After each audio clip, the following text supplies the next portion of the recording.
And we are recording.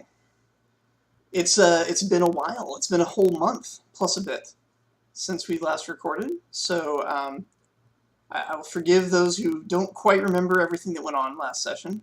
But did anyone want to make an attempt at a retelling?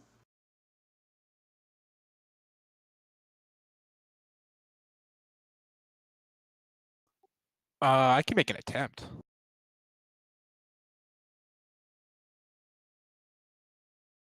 So, to the best of my recollection, and using my notes a little bit here, it was explained to us that an ancient enemy of the Phaethon Empire is waking up. That enemy being Aphthis, they're far to the west, but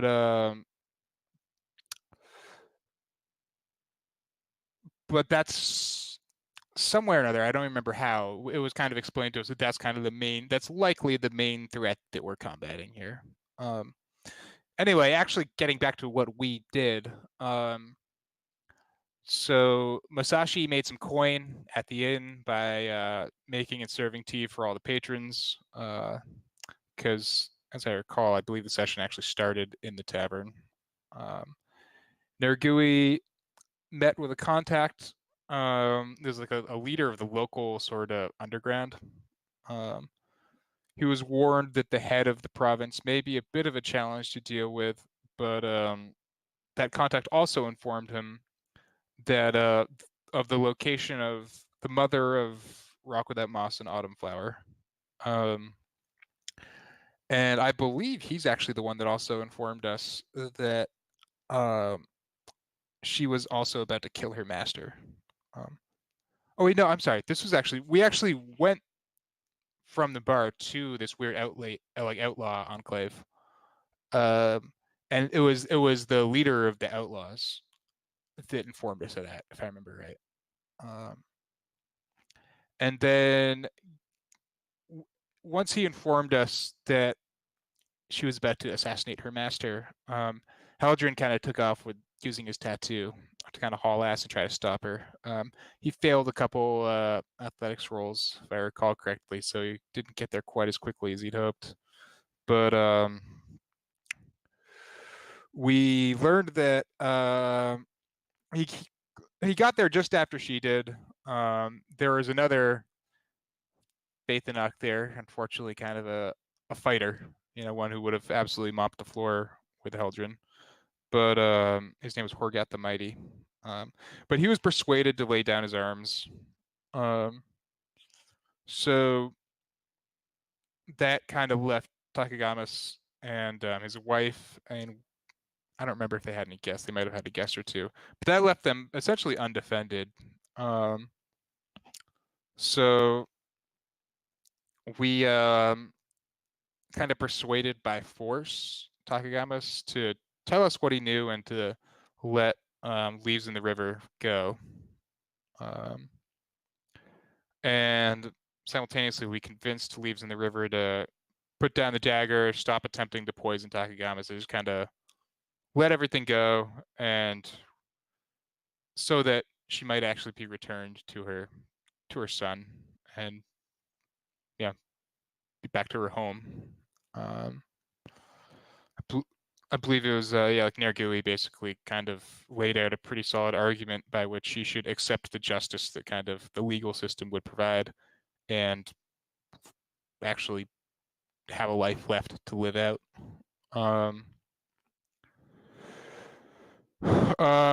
So after all that, we joined back up with the general that we'd kind of recruited to our cause in the previous session at the fountain of the city that we were heading towards. And we went to a spirit speaker lodge because they were going to give shelter to Leaves in the River and kind of help her get back home, as I recall. But when we got there, they all kind of kneeled to us. Turned out that by kind of exercising the hospital, we'd freed the spirits of one of their heroes, so they are feeling pretty good about us. And I believe that's where we left off. That is correct. Their hero was, her name was Abashi, Death in Her Hands. and she was a spirit speaker of enormous power and respect. And upon her passing into the afterlife, the other spirit speakers immediately became aware of that, and so they are aware that you're the ones who helped her and are offering you guys shelter and rest for those who wish it. Troy, we talked a little bit about what Draven was going to do, and I think you decided you're going to stick with the party and rest. Yeah, I think that sounds right. Okay. So yeah, they offer you guys accommodations. Just in general, the use of these accommodations is incredibly relaxing. Because these guys are treating you as heroes. Like the highest ranked priestesses and priests here are giving up their own personal quarters for your use. So everyone gets their own private room. There's excellent amenities and food, and you can recover 8 tax. Good, because I'm just tanked. Additionally, Masashi, their larder is stock full of very, very excellent materials. You may either use it to restock, or you may prepare something amazing at your discretion. I can prepare something amazing as a tribute to for letting them stay in such awe-inspiring places like this. All right, go ahead and add 4 to your roll, and when using your, I forget what the name of the talent is. Your talent for helping everyone recover. It's Grill Master. Grill Master, that's the one.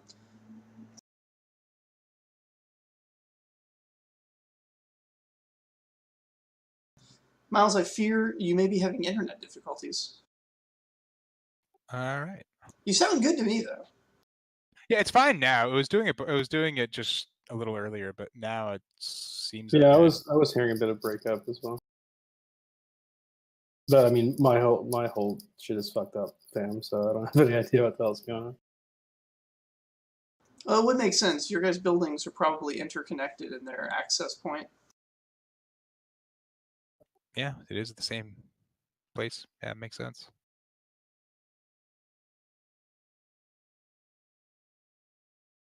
Somebody is bit torrenting all the porn. I think it might be my Plex server. Just tanking both buildings. Would my respectful trait work here? Yes, it will. And I'll use my T set, and I will spend the point to help recover stuff. I'll make a larger batch for that everyone else can try it as well.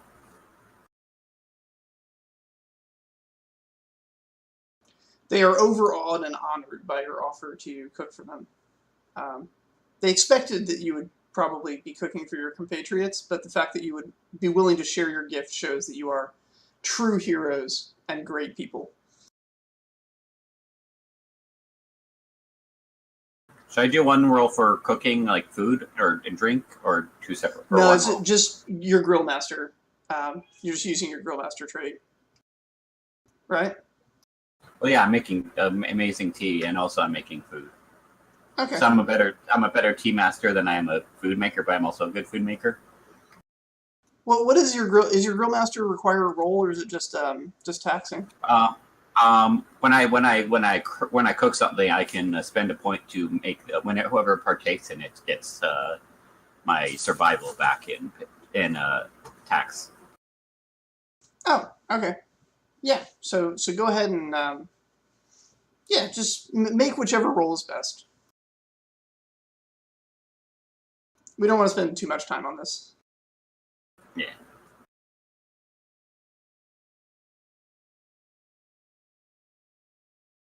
You deliver an incredible feast with amazing tea.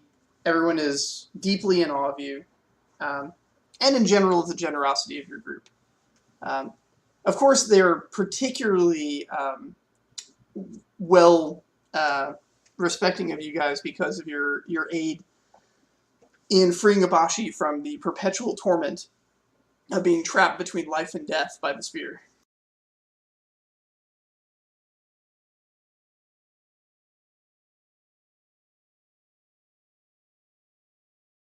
And so they offer basically the use of their facilities, and they offer to answer any questions or assist you however they can. Of course, Ed, you know immediately who these people are. I mean, they're spirit speakers. So for Nergui, it's not a mystery like what they are and what they do, but you might, I don't know. I don't know how your character will react to this. No, I'm just gonna see how things go. My character generally just chills and then lets things happen and then deals with them as they happen. I'm a reactive guy. Okay. So they set up a place for Leaves in the River to stay. They get her nice, safe accommodations. They promise that no harm will come to her. And yeah, and then for those of you who were present at the battle, they say that they have someone who would like to thank you in person, or at least so to speak. And unless you object, they lead you to a sort of, it looks almost like a, kind of like some kind of cross between a temple and a training dojo. There's mats on the ground and sort of that organized several spaces for people to practice, but the general decor is that of reverence of ancestors and the lost. And in one of those locations, someone in fancier robes than most of the others here is performing a ritual, and at the conclusion of this ritual, a ghost appears in one of the circles. It is the ghost of Abashi, and though she is silent, she smiles and makes a gesture of thanks towards you.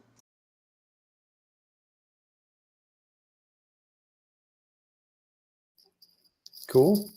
Yeah, I suppose I'll kind of make the same gesture back to her. I mean, she's fighting the good fight for us.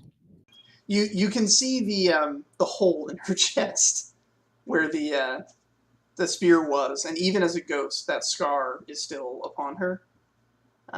The spirit speakers apologize on her behalf and say she's still too weak to speak, but she has relayed in a more emotional way to the rest of us what you did for her.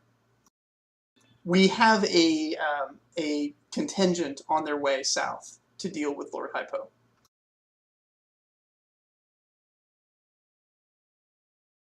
Should we have them? Um, Yeah, okay. I guess I'll say at this point, one of our companions is a guard of Lord Hypo's, and I believe he has come to understand that Lord Hypo is unworthy, and perhaps perhaps your forces could work together to maximize the effectiveness of bringing him to justice and properly deposing him.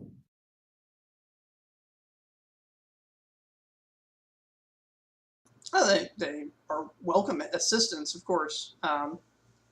They, as sort of an officially recognized imperial organization, they intend to try and do things by the Emperor's law if they can, and if not, then they will do what they must. Yeah, I believe in both regards. You may have an ally in Sayim, and I would strongly recommend, and I'll make the same recommendation to him, that you may be well served by coordinating your efforts. I can't. I've only known him for a short time, but he seems to be interested in doing what's right. yes, he would prefer not to have his allies die for a dishonorable man, even though it sounds like this Lord Hypo will be throwing people doing their jobs at you to stop you from achieving your goal. Well, we are in fairly consistent communication with our away team. We can communicate over long distances. So we'll sit down with this man and discuss things and make a decision. It would be days before our group arrives at Lord Hypo's castle. If we need them to wait for him to catch up, that is something we can do. These are the spirit people talking? Yes. For the uninitiated faith, and I will say that like angering the spirit people is a very difficult, problematic thing for Imperials. They are technically under direct Imperial control, though that's never really been tested. They're extremely powerful, and generally the people like them. I mean, they usher the souls of the dead, and so they're not the kinds of people that you would mess with. It's kind of a faux pas, you know. But the real reason, which you may not know, is that they can communicate instantaneously over extremely long distances. If your trade is information, they are extraordinarily valuable. And if you are in the government, then your trade is information. Losing access to that network is extraordinarily devastating. It's very difficult to fight a war when you automatically lose on the information front. Yeah, and they confirm. They say we are well versed in information. The Emperor has taught us many things, and one of them is that we do not tip our hand early. Our agents who stand by Lord Hypo have not denied him access to the information network until such time as we deem it necessary for him to realize that we are no longer with him.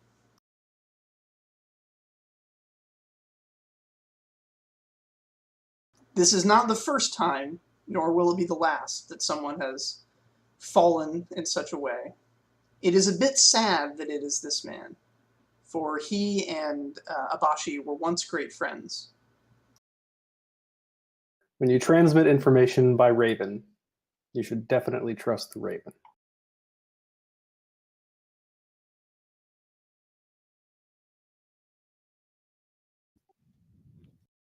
Well, you do, and definitely sound like heroic people. You are able to bring back the ancestors to speak to you.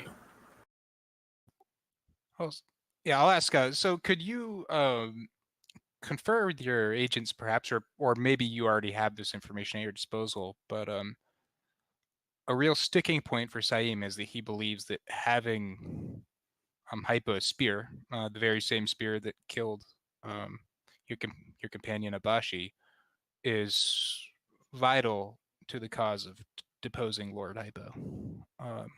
We have convinced Saim to accompany us to the north on our own quest, with the promise that the spear will be found and granted to him.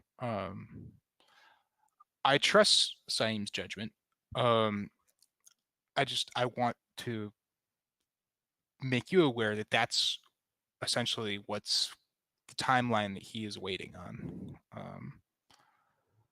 And that we have our own reasons for also waiting on that timeline. And is that the sort of timeline that you, if you deemed it worthwhile, could also wait on? We have not yet spoken with Saim to understand his view of things, but from what we know of the spear, we would like to keep it as far away from Hypo as possible. That spear is composed very specifically of a magic that was designed to combat us. And so if we are to enter into conflict with Lord Hypo, we would like him to not have a weapon specifically designed to combat us. That seems fair. That seems pretty reasonable, I gotta say. It is possible that Saim never really knew the extent of Hypo's crimes. After all, he did take great measures to hide them, but we have not spoken with Saim yet, so we cannot make that distinction. Sure, and I'm glad to hear that you had your own agents at Hypo's side. Perhaps they can lend their own insight as to Saim's character and whether or not he's somebody that you would want to work with. I'm sure as information brokers, you have far more exposure into all of this than I do. But at the moment, we mostly want to avoid involving Jaipur, as he was also a great friend of both Abashi and Hypo. The three of them, well, four from what we hear, there were four of them that traveled the land performing great feats and earned the Emperor's favor thusly. So if I understand it, I mean, it seems to me that you hold Abashi in great esteem. So I can only assume that for Abashi and Hypo to have been good friends and companions, that Hypo himself must have at one point been worthwhile, like worth something. That I believe it. I've known many great people to fall to cowardice and whatever else. I find that a little strange, just because the Hypo that I've met was just a sniveling, worthless coward of a man. It is our understanding that their disagreement came at the end of a conflict with a demon. Upon defeating this demon, one of the members of the four fell to the demon. And the demon's curse is that any who it defeats, it takes away the memories of their name and face from all who ever knew them. Lord Hypo had great esteem for this person, but could not remember who he was, and Abashi thought she would help the situation by resurrecting him so they could meet and speak with his spirit. Lord Hypo found this to be disrespectful. He did not like Abashi's gesture, and they engaged in an argument. And their argument grew to a point where they sparred a little too harshly, and Abashi turned her magic against Hypo. Is there any way to undo this demon's magic? I'm sure you've already considered this, but just covering all of our bases here. We have, and we know of no way to do this. We don't even know who this person was. They refer to him when they speak of him as the alchemist, because, from what I understand, they found potions on their person that they could not have brewed themselves, for they lacked the skill. But lacking memory of his name and face, or her name and face, for that matter, denies them any real hope of finding the person. I do not know if Abashi ultimately honored Hypo's request. I know that she never intended to injure him, and so in so doing may have given up her quest to bring the spirit of the alchemist back. Okay, I'll turn. Is Abashi's ghost still kind of present? Yeah, she looks very sad. I'll turn to Abashi. I'll say, were there stories told of this companion of yours? Because people can forget, but a story that's written down, that's why we write them down, so they can never be forgotten. She sort of shrugs sadly. The lack of memory seems to be weighing heavily on her. Of course, that's my mistake. If a story were to have been told, do you remember any of the places that you journeyed together, where some remnant of that story may have been recorded? She nods her head, but can't bring herself to speak, and it seems to frustrate her that she doesn't have that power. So that's fine. We've got time. You're in a network of people that can speak, communicate instantaneously. I'm sure that any information that needs to be spread can be spread. But as a bard and a storyteller myself, the conundrum that's confronting you now, this is why storytellers exist. This is why we carve our stories in stone.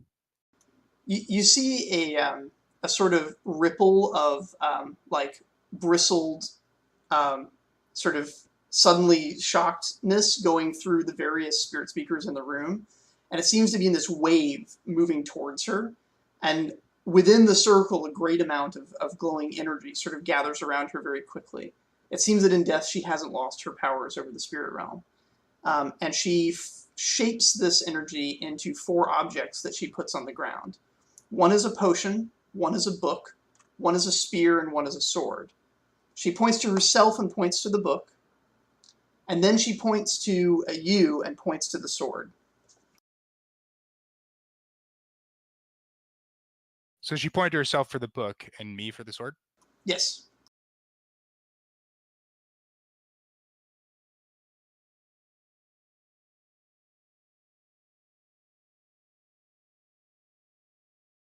We're playing Supernatural Pictionary now. So, all right, and there are 2 others. She looks sadly at the potion. She looks angrily at the spear. So the spear is hypo. She nods when you say that. She points to the book and then to herself again. Yeah, and the potion is your lost companion whose name you've forgotten. She nods, and then she points to you, and she kind of points to her ear, and then points to the sword.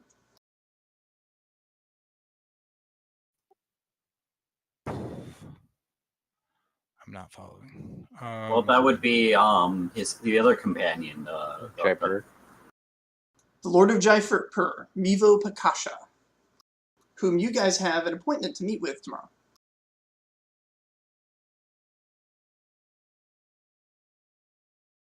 It's the only other one we knew of the 4.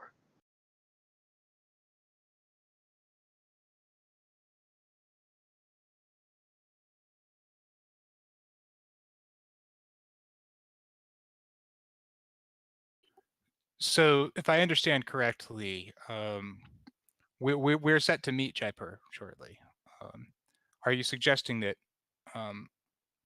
he perhaps could shed some light onto this and help direct us to where we might go to find some remnant of the story and maybe help uncover this memory, and hopefully maybe that could lead to some better kind of resolution with Hypo? She smiles broadly and bows to you, and then sort of nearly collapses and disappears into vapor.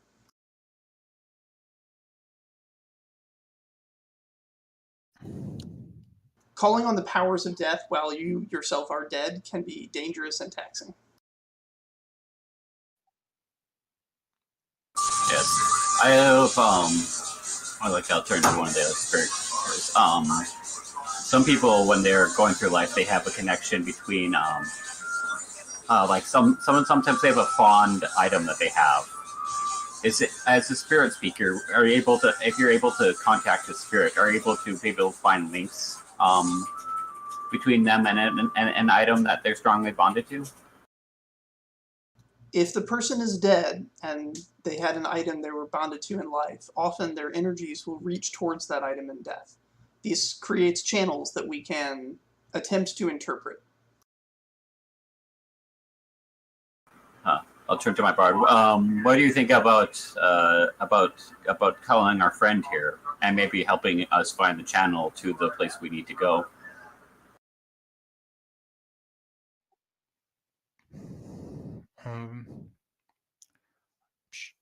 I mean, it's worth a shot, right?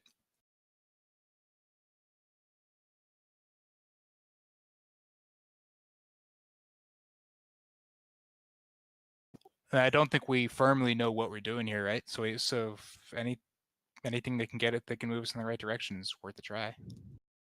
Yes, we're looking to contact the soul of a fallen hero. She was a breaker of chains.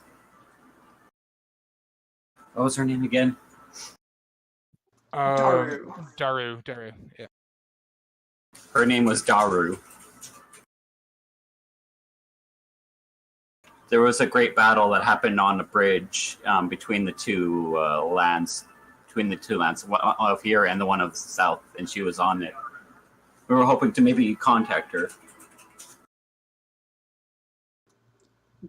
Have any of you met her in person? He has met her in memory. There Yeah, may be strength in that. Yeah, I've seen her, sort of, in like flashbacks and stuff. Do you have an object that once belonged to her? Did we recover? I don't think we did, because I mean, metaing for a second, I believe Gunther has all of them. So I don't. Let me check my inventory one sec. So I'm trying to remember if we got anything from the village that was there.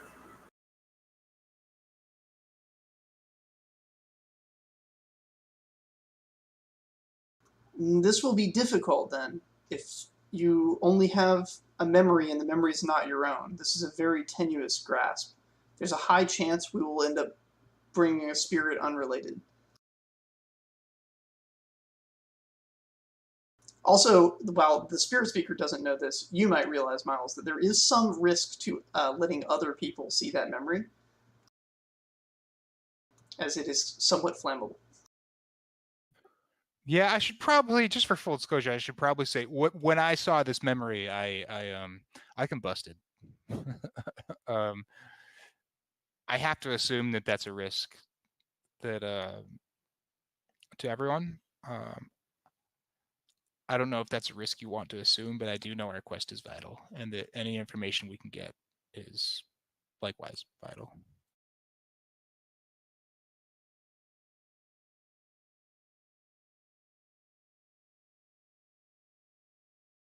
The spirit speaker says, I'm not keen on combusting, but perhaps if you hold the memory close to your heart, I can use your energy to seek out the one you're looking for. And so I guess the two of you will do that for a little while. And we'll find out how that goes. All right. While they are basically going to spend several hours, a couple hours meditating, what would the rest of you like to do? You have just accommodations here. I will. I'll sort of I'll be brewing a tea, but I'll be sort of converting it into sort of like a mister, and I'll have it so I can help them. Try to help my teammates and the spirit speaker meditate clearer. Yes. Okay. Are you using any of your fancy ingredients in this tea? I've gotten a couple. I've gotten a couple fancy ingredients from the market. I have some dry berries and some dry fruit.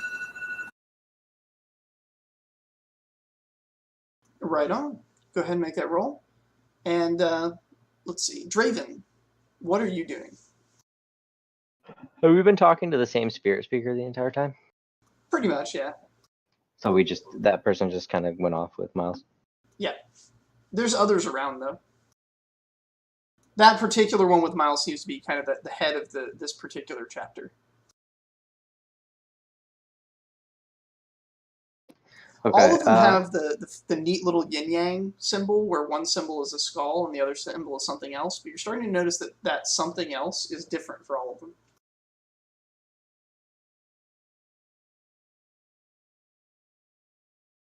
Interesting. You see a guy with a skull and a flame, you see a guy with a skull and a mountain, skull and a sun, skull and a drop of water, skull and a crashing wave.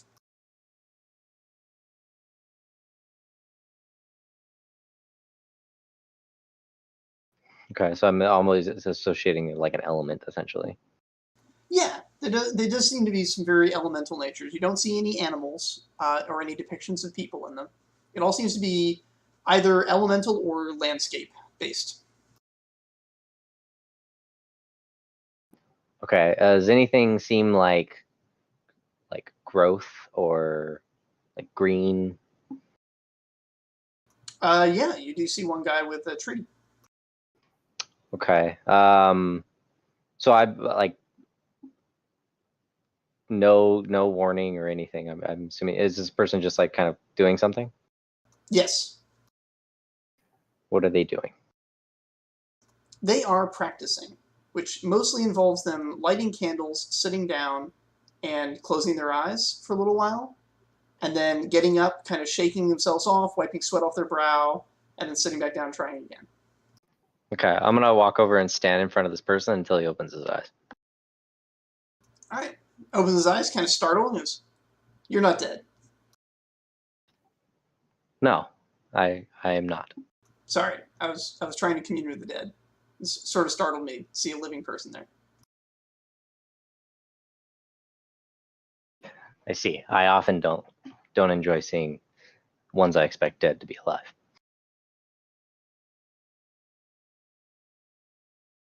Can I help you, great hero? Yes, maybe. It's possible.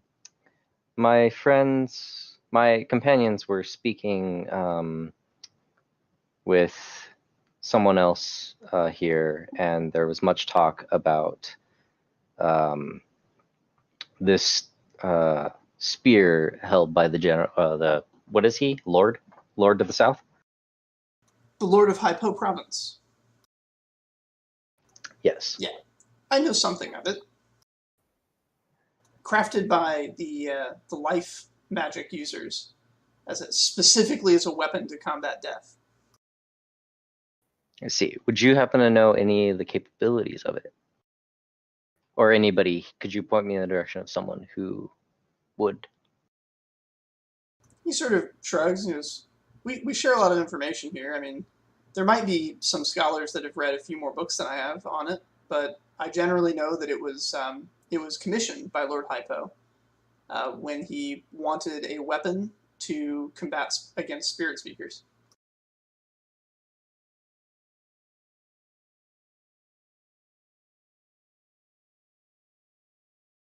In terms of its capabilities, they broadly are in the range of life things.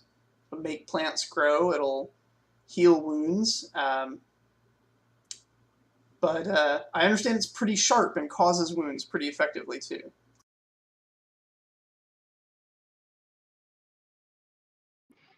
I see. And it's most effective against death.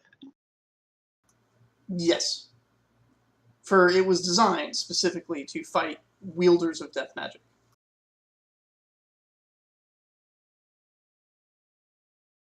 Were I to summon a spirit, you could use it to destroy the spirit. It is, from our perspective, a horrible cursed artifact that will bring nothing but pain and suffering to the spirits under our care. I see. What does destroying a spirit that you summon, what does that do to the spirit?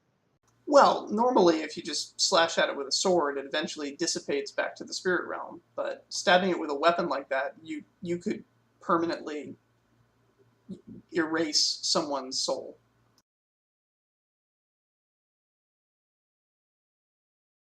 He's just like, his look of horror as he describes this process to you makes it clear this is not something he likes, and he doesn't like that spear and doesn't want it anywhere near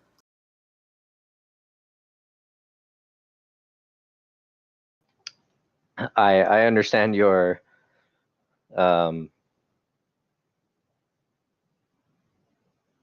withdrawal. How would I say this? Not withdrawal, like trepidation. Do you not come across spirits which this would be necessary against?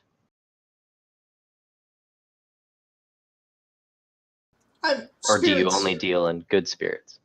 Spirits run the range just as people do, and must be dealt with as people must be dealt with, but compassion is always a worthy lesson. The Emperor taught us in our hour of need that we do not need to be an opposition to life. We can be a complement to it. And to do our duty, we aid spirits. We help them find the peace that they need.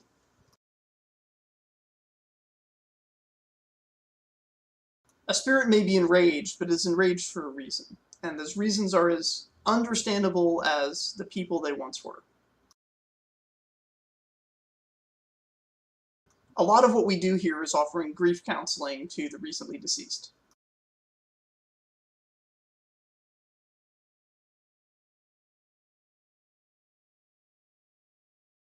I see. And what benefit do you find in that?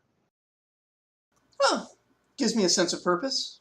Feel good about myself every time I help somebody. It's a good use of my abilities. These were not abilities I, wanted. It's just something I was born with, but since I've got them, it seems appropriate to do some good with them.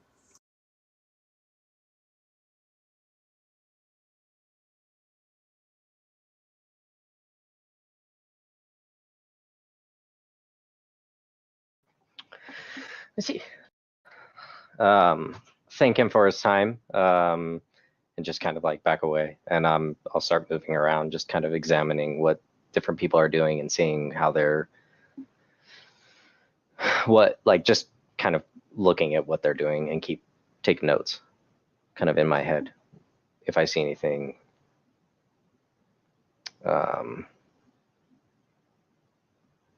like I'm basically looking for kind of anybody that seems to be recording any information down, not like they're studying, like they talked about the vast distances thing.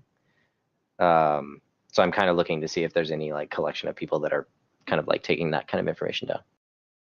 It takes some wandering around the facility before you find somebody that's like that. It turns out this building goes pretty deep into a crypt-like little maze, but eventually you do come upon an area where you're sort of being shooed out of. They're like, and very politely, of course, they honor you, but they said, we're dealing with sensitive information here. Obviously, anything important we'll happily bring to you, but yes, we really can't have outsiders in here, or it might disrupt our filing system.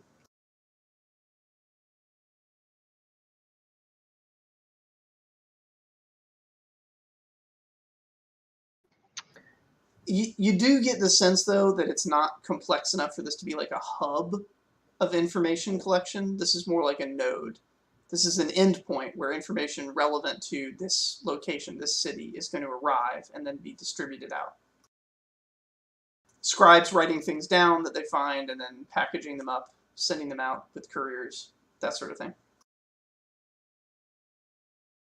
See, I kind of like back off and don't press further, and say I have no intention of messing up whatever you have going on here. I do have a couple questions if you have time.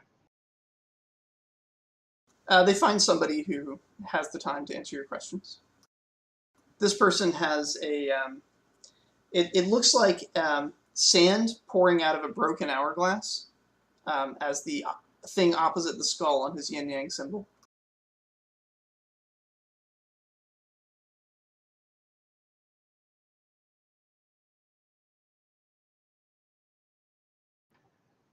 So I ask him, is this, are you collecting information from long distances here? Yes. Messages that need to be delivered to important officials are sent here. We transcribe them, do our due diligence to not remember what we've written, as best we can, of course, and send them to their correct position. It's important work, but it requires a very special mindset to read something and then pretend you've never seen it. They have a very strange decryption policy. It's often not necessary to encrypt information that's being sent magically directly to its source, as you don't have a high risk of it being intercepted. Very true. I just had one question, and this may have no answer. Should this system have any interruptions or problems, if it can, do you have alternative means for passing messages quickly? Yeah, there is a backup system. It hasn't been used in ages. It would require, like, all spirit speakers to be gone from the region, but there is a system in place for couriers to deliver messages. Instead of coming here, the couriers would just run down the road to the next city and visit the spirit speakers there. It would mean days of additional travel time to get the message. You would just send a man running. Basically, yeah. We would mount him on something. A cat if it's a short trip, or an ox if it's a long one.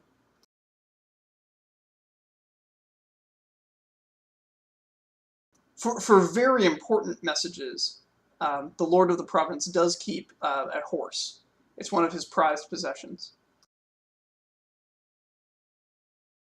I believe he received it as a gift from the Emperor for services. And You say in this town there is a single horse? Yes, in the castle. Not even in the town. No. And when it comes to be of age where it cannot be ridden anymore, unfortunately, there's no way to replace it. It is a unique and beautiful creature, though.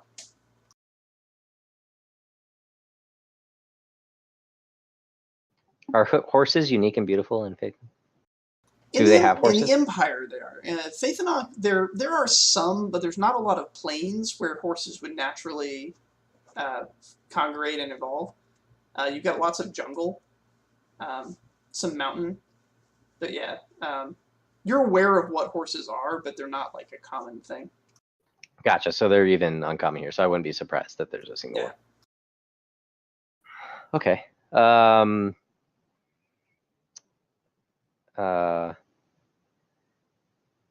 I see. Well, I'll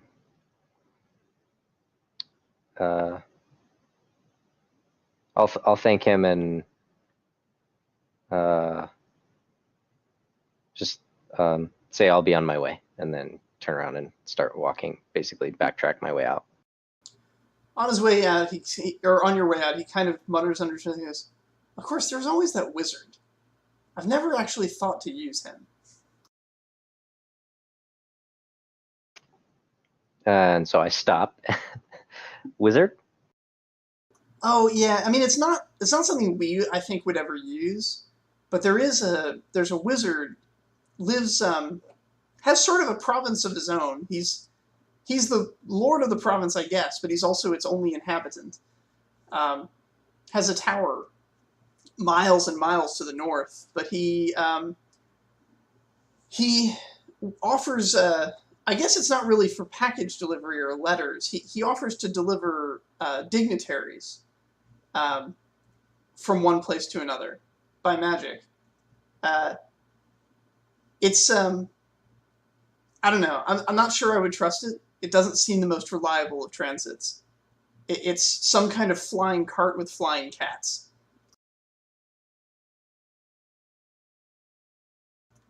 I swear every time I look at it, I think it's just going to fall out of the air and crash. Interesting. You say miles to the north? Yeah. I mean, he'll send the cart for dignitaries. That's how he maintains his lordship over his own private province.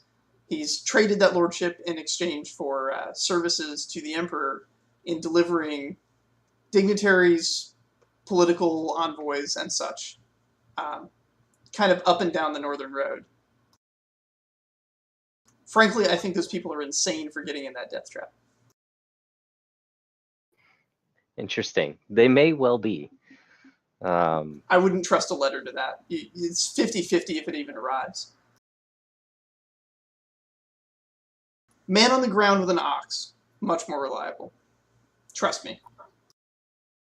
I see. And I'm sure yours is even more so. Oh, our Your method is instantaneous, of course. There's absolutely no reason to deal with the crazy wizard. I see. I will take that down. Thank you. And then just kind of wave him off and turn around and actually head out.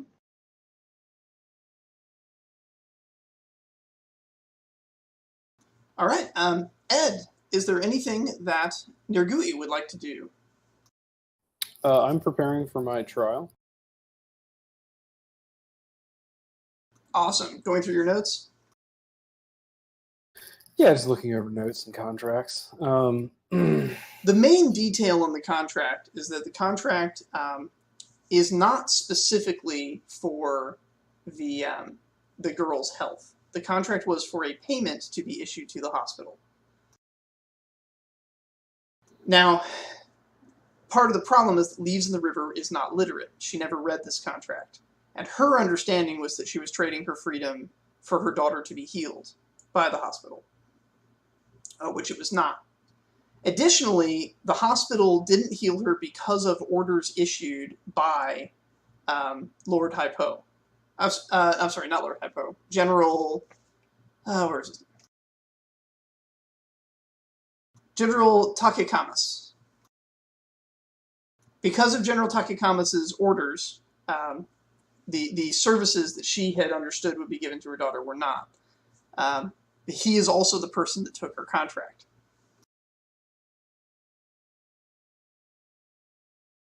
All of this, of course, is of the incident in question that got her initially involved in this indentured servitude. What's happened since then seems to have gotten a little bit worse. From her own description to you, upon arriving, she entered into service, and within a couple years, he raped her, at which point she became pregnant. And then his wife, out of jealousy, basically force-fed her poison to nearly killing her, but to cause an abortion. And she's pissed off at that because she also wanted the baby. So she now hates both of them and wants to kill both Takekamas and his wife. In time.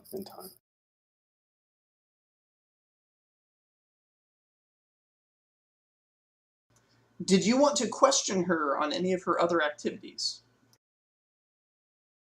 For example, how she managed to get that poison. Although you're fairly certain she got it from snow on the branches. And he'll give poison to anybody. It is a fairly expensive poison. Like, this is one of those awesome poisons that you'd really like to have in your own collection, and you're very happy is currently tucked safely in your pack. What services did you render to acquire this poison? Says I delivered packages. Which packages? Do you know what they contained or what they were for? She seems to be preparing to lie to you as she sort of shakes her head, and I don't know. Understand, I'm your friend here. Says I just delivered the packages for Moon in the Rain. To refresh your memory, Moon in the Rain is the guy that your contact on your way in told you was a crime lord in the local environment. He's the guy that's primarily interested in money, so he's got that going for him. But he's the main thing that the Lord is trying to stomp out. She knows I'm an Opal Path agent, right? She knows you're what? She knows that I'm an Opal Path agent. She's not under the impression that I'm actually a... Oh, okay. In that case, she's a little more open. She's like, yeah, I delivered packages for him to make money. Do you know what he's training in? She still is like, even though you're Opal Path, she's still kind of wincing a little bit. It's like, it would be best if that didn't come up. It won't come up in the trial, but understand that my business is theft. I steal people. If someone is a criminal and they're not trading in people, then they are a tool that we can leverage. She thinks about that, actually. That's kind of a good point. And they are trading in people, then they are an enemy that we need to deal with. He was trading in a narcotic that makes endangered persons addicted to it so that they remain endangered to get more of the narcotic. And how do you feel about this? I didn't like it, but I needed the money to get my revenge.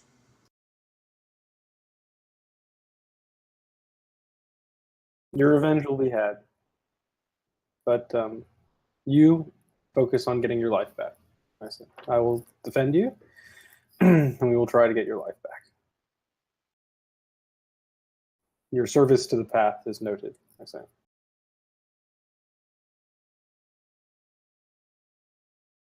She says, it might be that there is an undelivered package in my chambers at the manor house under the floorboards. That is good to know.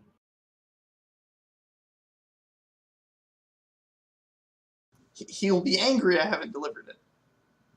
But if you can use it, you should know where it is.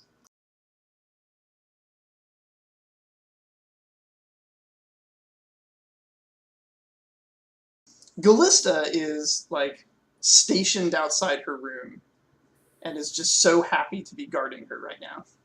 How valuable is this package? Well, I mean, I was getting paid a lot of money to deliver them, so I imagine I wasn't getting paid more than a tiny fraction of what it's worth. I will need to speak to this man. It seems that his package has been taken. Been taken by a ruffian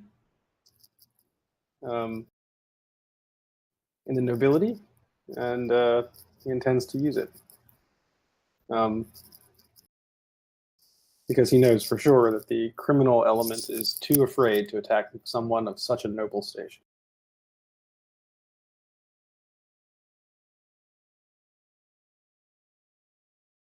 She only kind of half follows what you're talking about, but it's like, okay.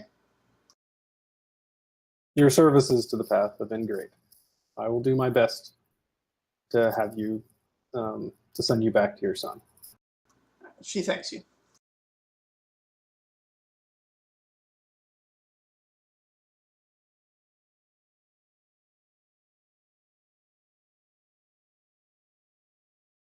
All right.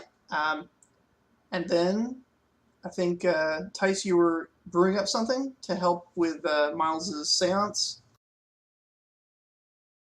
Yeah, it was sort of it was a tea that I was going to be using as like into as like a steamer sort of thing in there to put in between them to that they could breathe into so that they become more spiritual and like sort of more balanced, so that like because then I know that like when it comes to spirituality, sort of you need like an empty sort of mind and like. And that was that 9 success roll I see up there? Yes. Okay. I was using my tea kami. It is unfortunate that this guy has a really, really high number he's trying to hit with his magic spell here, because he has very little to go on with this particular cast, but we'll see how well he does.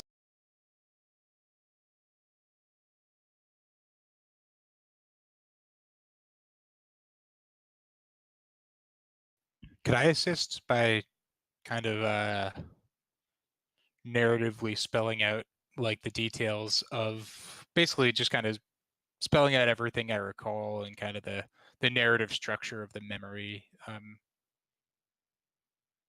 Would that help at all? Actually, you have prose, so yes. Cool. Yeah, that would help. If you could put it into a sort of descriptive writing. Sure. Now, what the spirit speakers actually asked you to do is to just hold the memory close to your heart, and they're going to reach towards your heart and try and track the person that way. But yeah, if you can give them some poetry to aid them, that would give them some more pips. Sure. Yeah, it would basically be recounting the memory exactly as I experienced it, with a real emphasis on trying to kind of impart like an emotional kind of resonance and connection through my writing or recitation or how. Yeah, I suppose All right. writing. Yeah. Write some prose.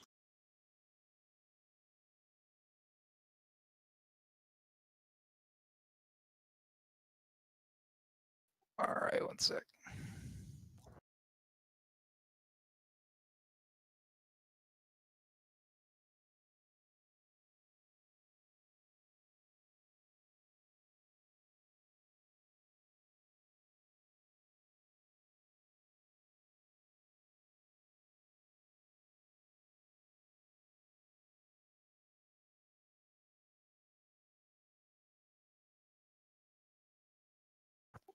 All right, 8.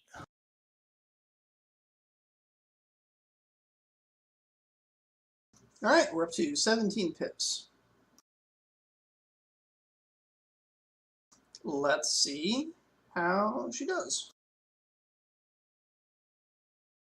Oh, damn. All right.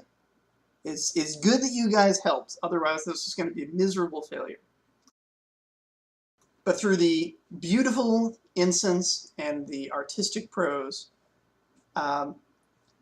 she's able to find just this barest connection to Daru. The connection is tenuous, and she describes it as it's fleeting. It's this just the shadow of a person. Says, I think you might not understand Daru as fully as you'd like to. But I found her, and holy crap is she powerful. She seems like she's almost alive even now.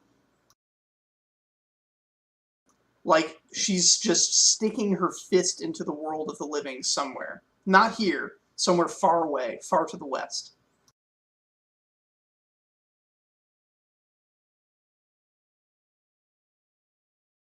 You wanted to find an item of hers?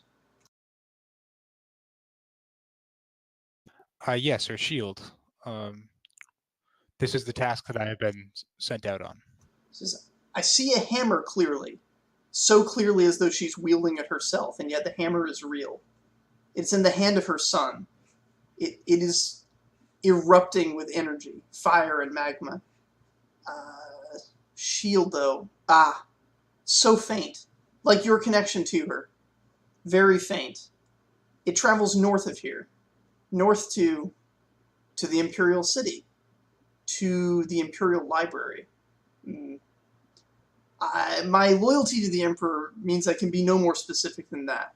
If it is his will that you see it, then it is his will. But the shield is currently housed in the Imperial Library.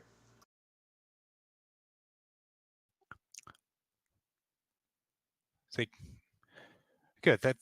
Thank you for that. That is the most specific knowledge we've had to date. So that is of great help to us. I am glad I can be of help, and thank you for showing me such an interesting spirit.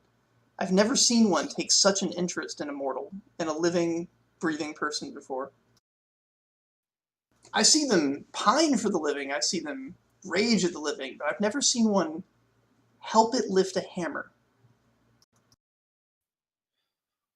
Yes. Yeah, that is her helping her son. Yeah.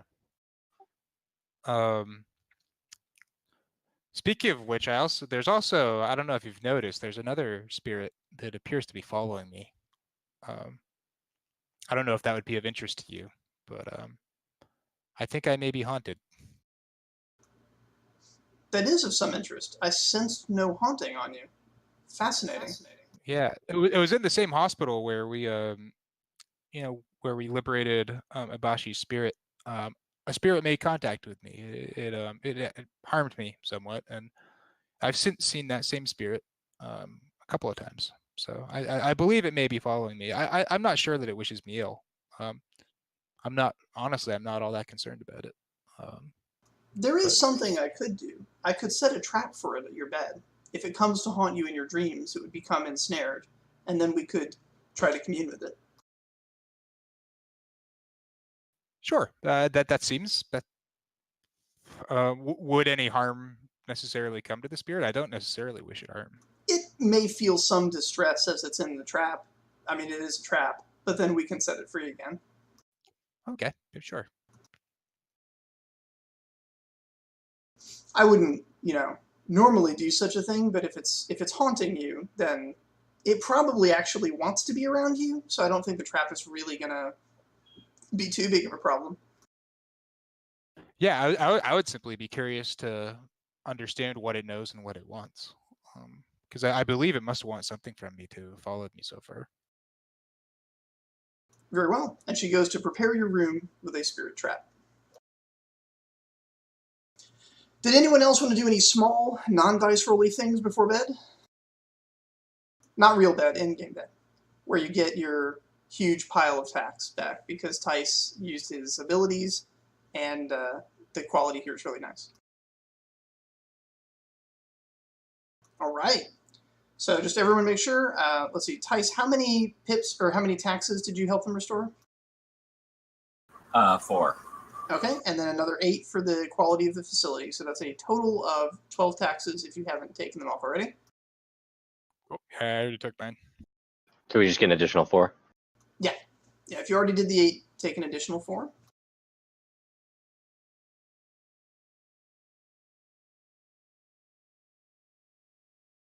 And at night, you have dreams.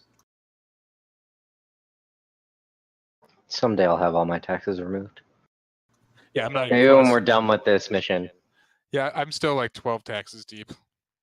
Well, we can spend another couple of nights here. I think that's not best. Yeah, I don't know that we can. We're on a timer. We're a little behind. Masashi, you have a dream. It's restful, but a little unsettling because for some reason the liquid you're pouring into the teacup isn't tea. You're not sure why. But otherwise you awaken feeling quite refreshed. And you do have tea waiting at your bedside table.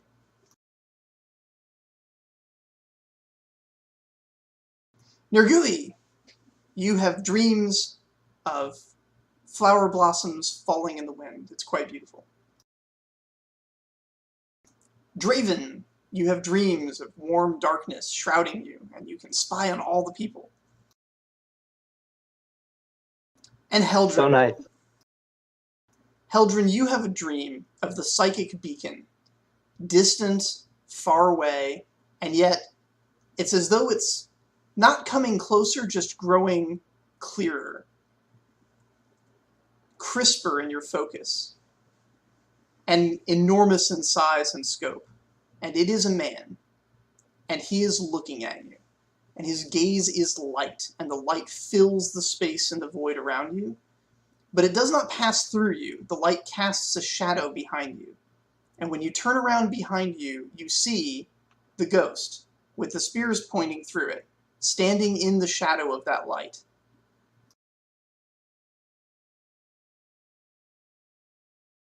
And that's it. You wake up in the morning, and there's a ghost in the ghost trap.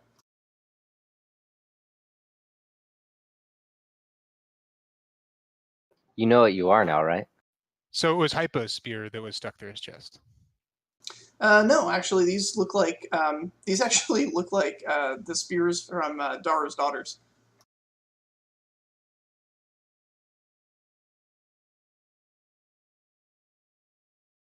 Okay, yeah, so he would have died in the engagement down in Faythen. Yep. So the spirits just kind of hanging out there? Yep. The trap is around him, but he's not going near its walls. He's just standing in the middle of it. Okay, I'll say, hello there. I wish you no harm. I just wish to know your story. I am a storyteller, after all. Sadly, I cannot tell you the story, he says in the secret bard tongue of the Faythen'oc. Because if you know, then he'll know. He'll take it straight from your mind. But he can't take it from me, because I am dead. And who is he? Why, the Emperor, of course. Who else?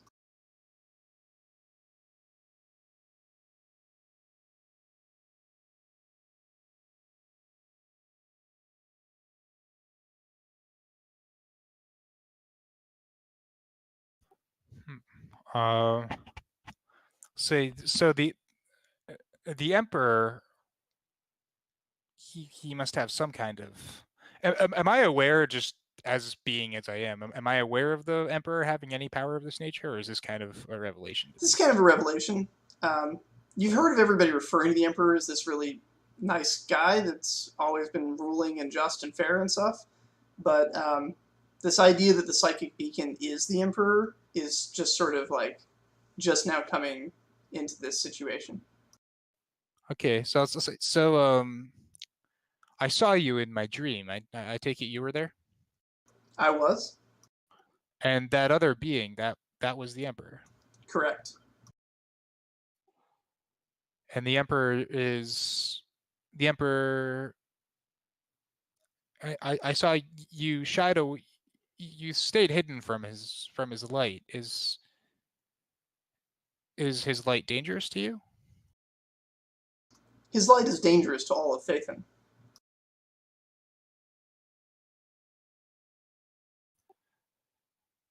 But I am safe in your shadow.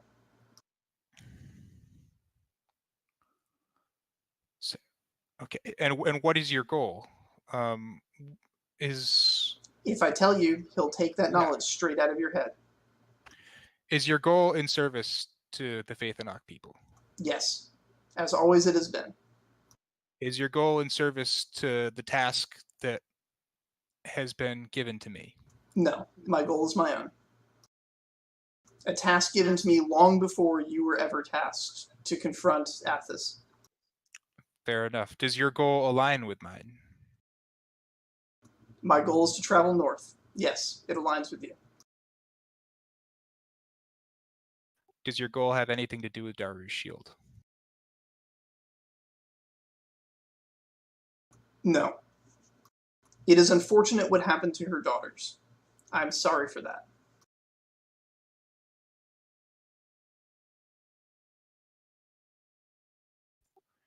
Will your goal compromise my ability to accomplish my aim? This I do not know. I understand. I am a bard. If your mission means that you need to come in conflict with me, I am dead. He smiles. So somehow that doesn't feel like much of a threat. Correct. You have no power to threaten me. They have some power to threaten me. You do not. But, again, we're bards here. We have our agendas. Could our agendas be jointly accomplished?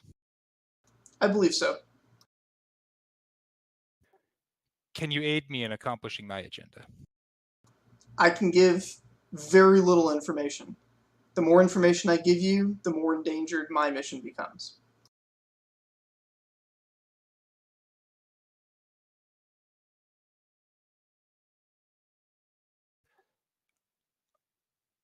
I suppose at this point I should ask what your name is. Wise to ask, you would want to tell the story, but it is best my story never be told. Are you familiar with Abashi? Yes. Were you there when the fight between Abashi and Hypo occurred? Kind of. My influence was felt there. Were you present for any of their earlier exploits? Yes. Did you write any stories? In a way. Is there a place where those stories can be found? I've made sure to erase them. Except for the one that I showed you. The one that I hoped would guide you. At the bottom of the lake. I did not write that story. But it's one that I've chosen not to erase. I think it's an important lesson. What I read from that story, I was unable to divine actual meaning from that. Was it written in some kind of cipher? Yes. Can you share that cipher with me? You're a bard, he says, almost insulted. So basically this is a cipher I should know. If you don't know it, then you don't need to know it. Which is kind of a Black Ops thing for a bard to say. Yeah. This guy is probably more in common with Draven than you in terms of the type of bard he is. Or was when he was alive. Perhaps this is how I'm supposed to come to know it. Your story turns in cycles. Mine ended in the abyss.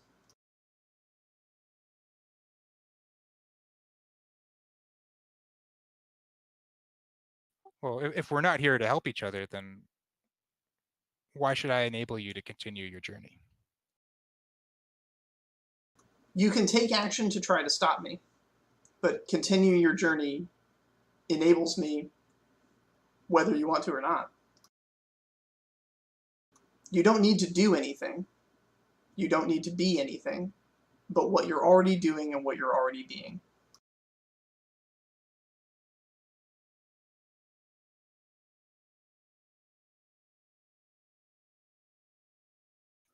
I'm beginning to suspect that we may not be of much use to each other.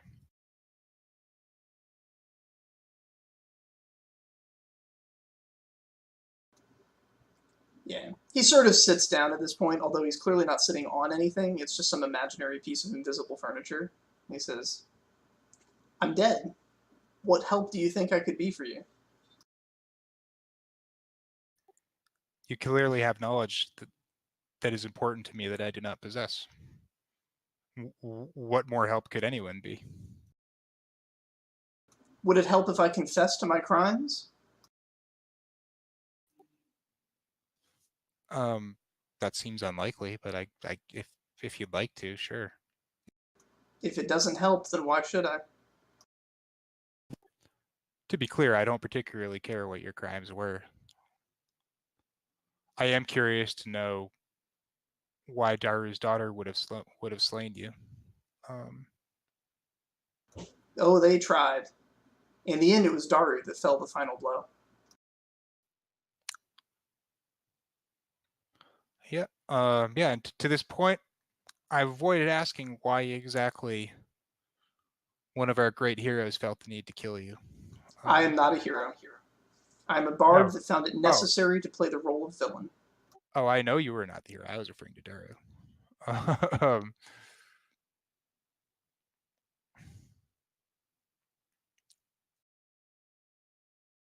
And for my part, I regret that I had to kill Daru's daughters.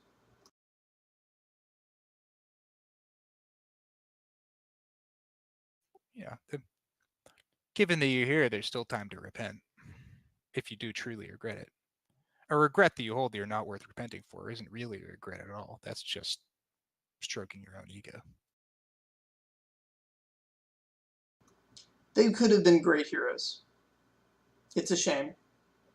The hero we've created, that's a pretty incredible thing, but also was not the intention.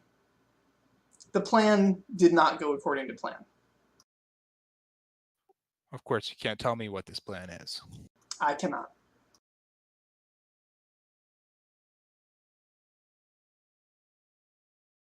Does it involve Aptus? No. I was unaware of Apthus's existence prior to my death. Apthus is a very new development. I've been dead for 20 years, you know. Sure.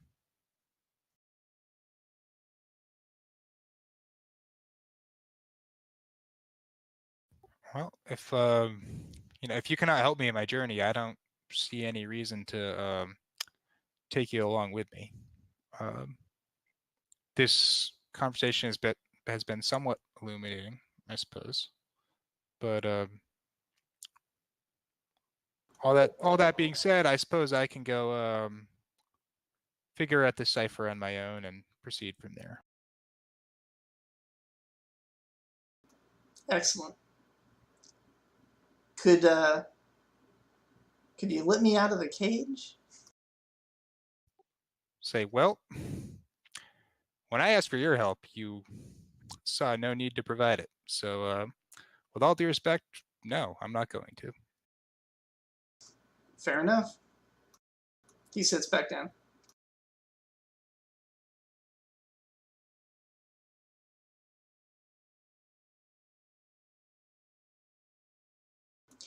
And you kind of dealt with guys like this back in Faythen'oc. The Black Ops guys, they're always just like the worst kind of asshole. And that like, they never tell you what's going on. And I know, right, Troy?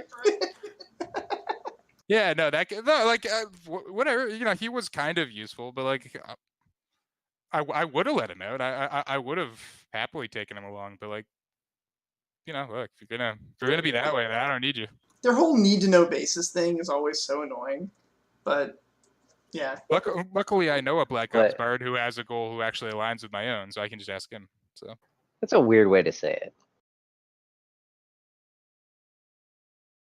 Like, they need to know, right? Like, I mean, but all the Black Ops need to know. I mean, think of how much better life would be with 2 Dravens, though. Like, how efficient. Feel free to confer with your party, and but yeah, the morning has dawned, and there is an appointment at the palace. Yeah, I would like to try to summon one of the spirit speakers, or ideally the one who laid the trap. But if she may or may not be available, just Oh no, yeah, she's absolutely available. Okay, yeah, I'll just say yeah. So the spirit, yeah, he's in there. We had a conversation. I believe he has value. I believe he has very important information that he has proven unwilling to divulge. I have no idea if it relates to anything that concerns you, your order. He did confirm that he knew Ibashi, for whatever that's worth. As far as I'm concerned, he was one of us. He was a bard, but I don't view him as my concern. If there's anything you'd like to see to with him, yeah, that's he's there. Yeah, I mean, if he's not a threat to anyone, it'd be best if we don't keep him imprisoned without reason. But you said he knew Hibachi? Yes, that's what he said. I have no way of knowing if he was telling the truth, but he did die. I presume that he died in the hospital after a battle in which he slew several of our heroes. Hence, my having no great fondness for him.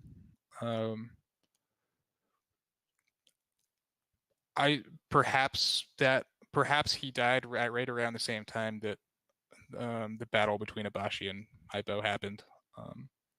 He was unwilling to get too specifically into that with me, but there may be something there if you wish to pursue it. Thank you. I suppose it was too much to hope for that he would prove to be the alchemist. But if he died in that battle, that was long after the alchemist's death. So we have at least ruled out one of the million uncounted spirits. Yeah, and he did provide some sort of a lead, maybe. I just need to figure out how to read it.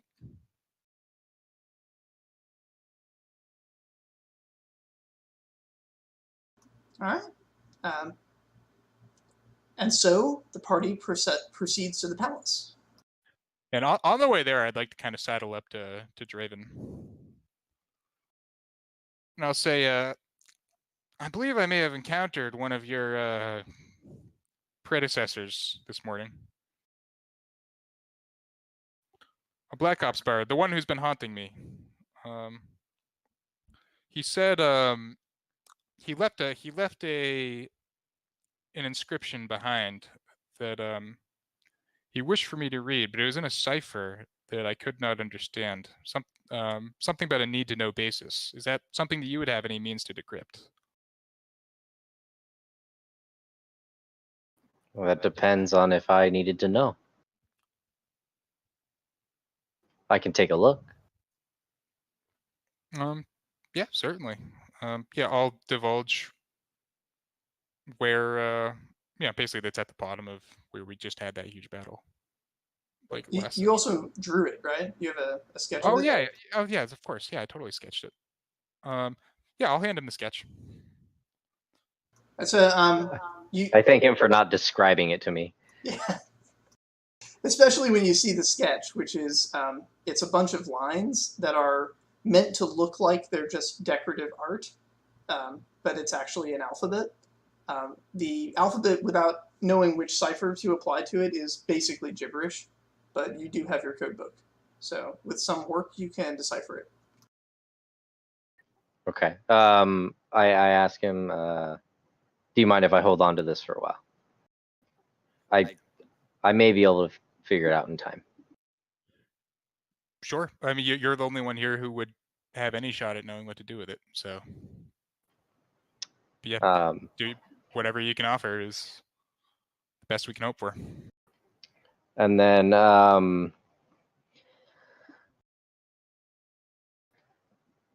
do I know anything about your spirit, meta wise? Have you divulged about your spirit to any of us?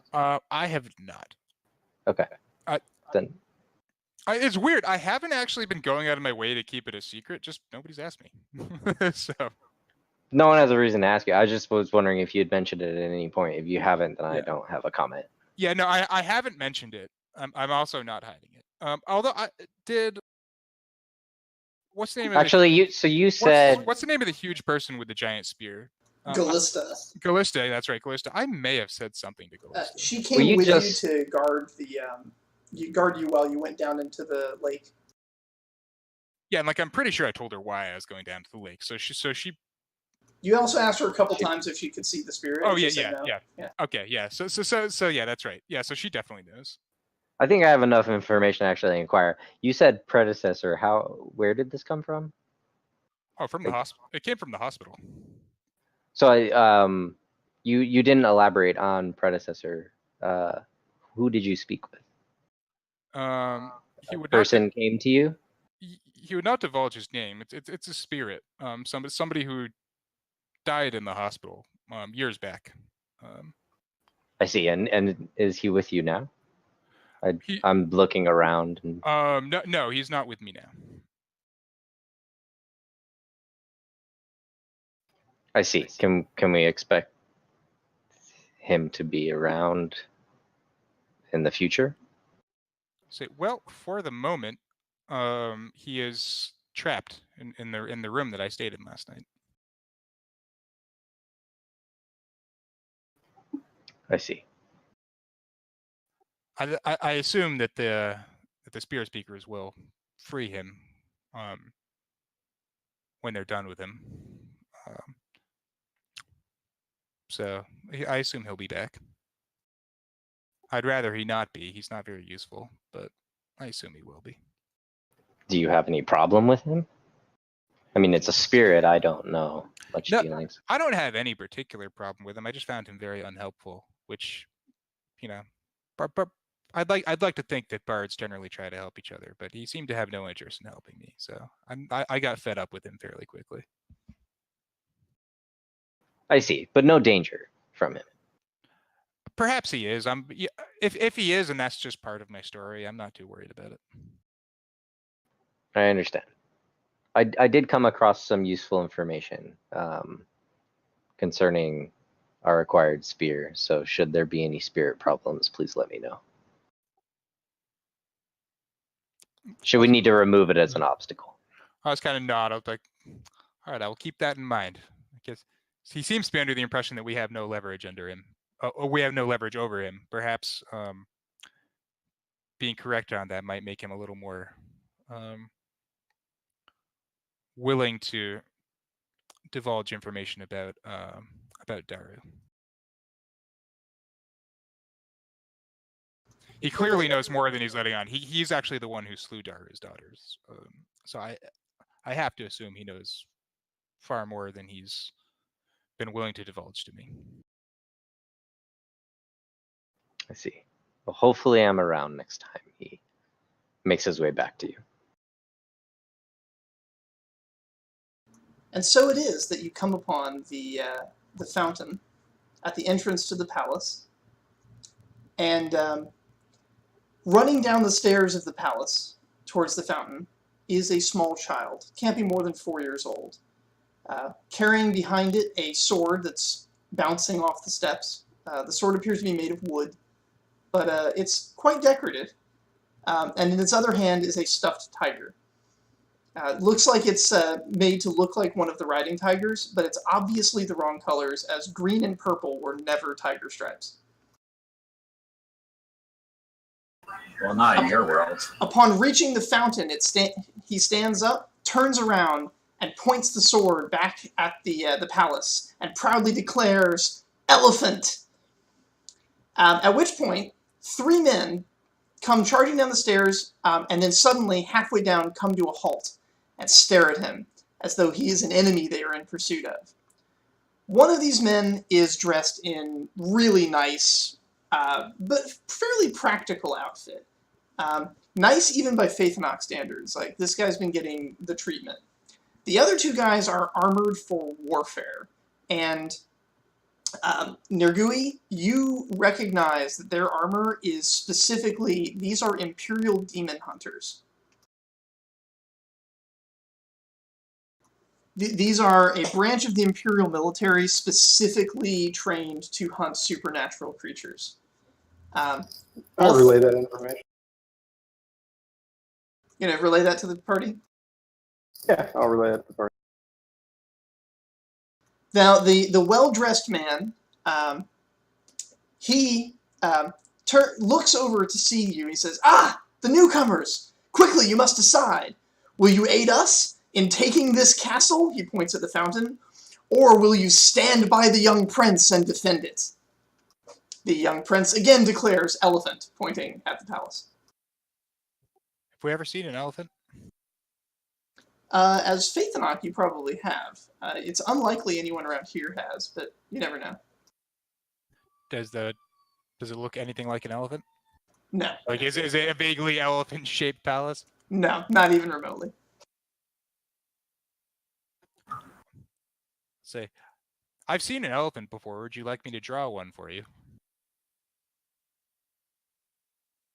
The child seems more interested in defending his make-believe castle that the fountain has become than in hearing about drawings.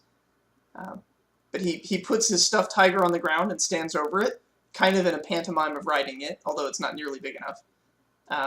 And holding his sword aloft. Appears elephant is maybe his battle cry. He might have read it in a book somewhere.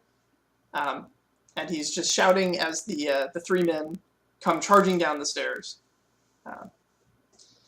You do notice that they were charging down the stairs without actual weapons drawn. Yeah, Misashi will start going towards standing beside the kid. It's like, we do not need, not all battles need to be fought with swords and weapons. Some need to be fought with elegance. As I pull out, instead of a sword, a cup of tea, a tray with a few teas as my defense against the oncoming horde. One of the spoons in your tray is really shiny and has distracted the child, and he drops the sword, ignores the stuffed tiger, and just wanders over to pick up the spoon. His complete and utter distraction seems to be disappointing the very serious-looking guards who are coming after him, who stand at attention besides the man who walks over and picks him up and gently takes the spoon out of his hand and returns it to you. Says, "Very well, it seems our game is done for the day. Greetings, travelers. I am the lord of this province." He seems a little bit reluctant to take the name Lord of Jaipur. He says, "My name is Mivo Pakasha, Lord of Jaipur, kind of. This is my son. I apologize. He'll be with us today as his mother had an emergency at the animal shelter. And so little Vaisam will be going on adventures with us during today's meetings." I understand we were to have a meeting with the constable? Yeah. Yes, and I'll say, "Oh, yes, adventures. Yeah, very, very well. I like adventures." But all that running, would you like to sample my ware? "Oh yes, I've heard you're quite good at this. But please, let's go within the palace. We have a lot of work to do, and there's going to be an enormous amount of distractions today." So yes, the incredibly serious, incredibly well-armed and armored demon guard very gently pick up the stuffed tiger and the wooden sword and proceed to fall into lockstep. Yeah, and I'll just kind of say for a moment, I'll say, is there perhaps just a brief moment that we could speak in confidence? I will try to arrange such a thing. Certainly. And in respect to my former colleague at the Hypo, I will happily, concede to talking with you about any manner of subject for today. But tomorrow is all booked up. I'll say, very well. That is, more than we could have asked for. That is plenty of time, I believe. And so, they march into the palace. With you guys, of course. I'll say, all right, just first things first, I suppose I should just say that Abashi sends her regards. Yes. The spirit speakers mentioned that she was at peace now. That fills me with some measure of relief. Not knowing what had happened to her was weighing heavily on me. So yeah, no, we could communicate only in a very rough form, but I did get the sense that she's in a better place now, and I think there's still something that she wants from us, and I'm hopeful that we can do it for her. That would be a great kindness. Thank you. I understand from the spirit speakers that the weapon that laid her low somehow blocked their ability to track and speak with her. But your removal of this obstacle has been great benefit, whatever it may have been.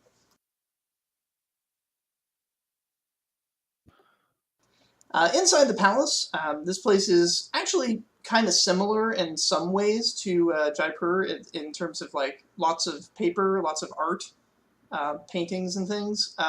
None of it super high grade, but much less flattering. You don't see lots of pictures of the Lord performing incredible feats. Instead, you see lots of pictures of local monuments, pieces of local landscape, a really nice picture of the local marketplace. There actually seems to be quite a theme of commerce going on here. He has lots of paintings of merchants selling their wares. Each one has a little plaque underneath it, honoring a merchant of the year, basically. It seems like he does a lot to encourage participation of the local merchant class in at least in, if not in government, then at least in like sort of just giving them honors.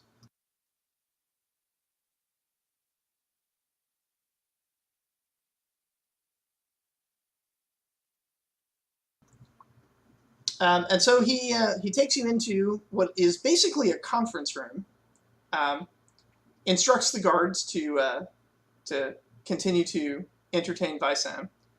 One of them does so, but the other stands by his side.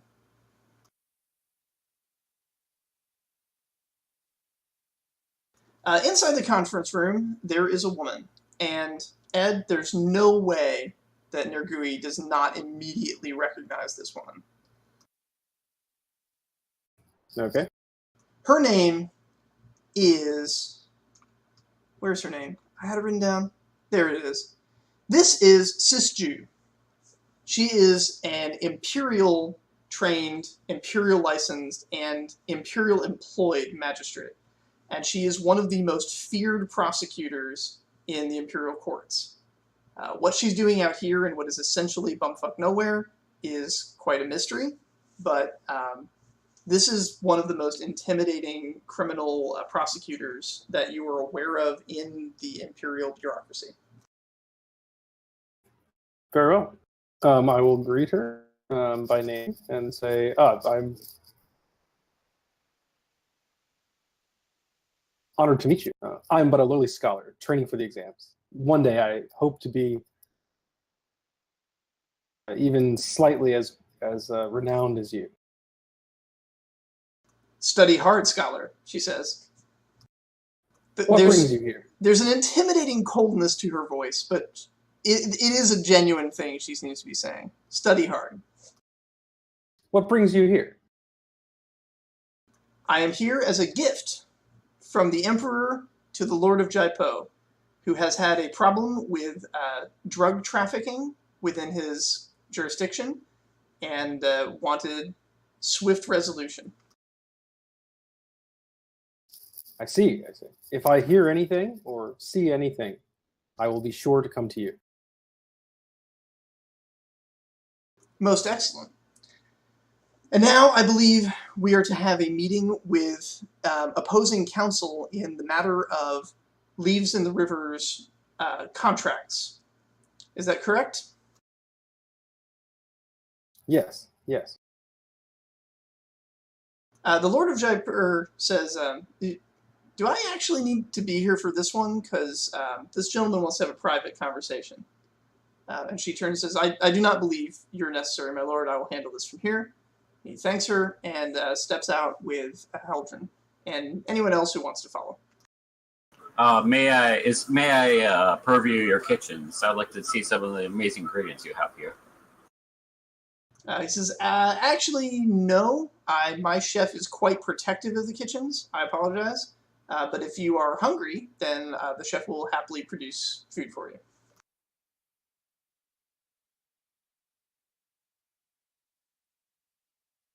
Is anybody else leaving the conference room for the private conversation, or is it just...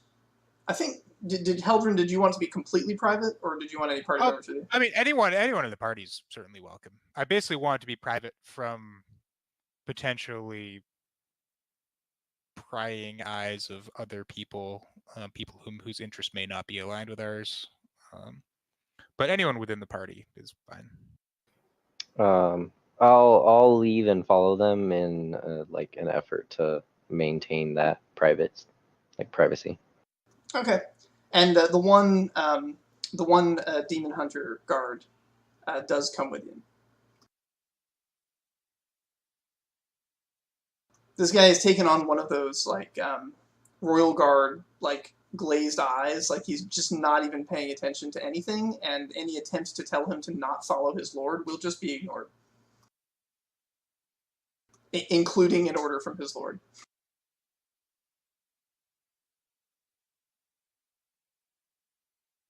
And so the four of you exit the conference room. Within the conference room, another man enters, and this is Taki Hamvor. And he steps in, and this is a bit of a surprise because, Ed, you were introduced to this guy by your contact on your way in. This is the personal criminal lawyer of Snow on the Branches that has been keeping him out of trouble for all this time. Something your contact mentioned to you back in the bar. Cool. To see him also representing Takikamas is an interesting development, implying that there is a relationship between the two.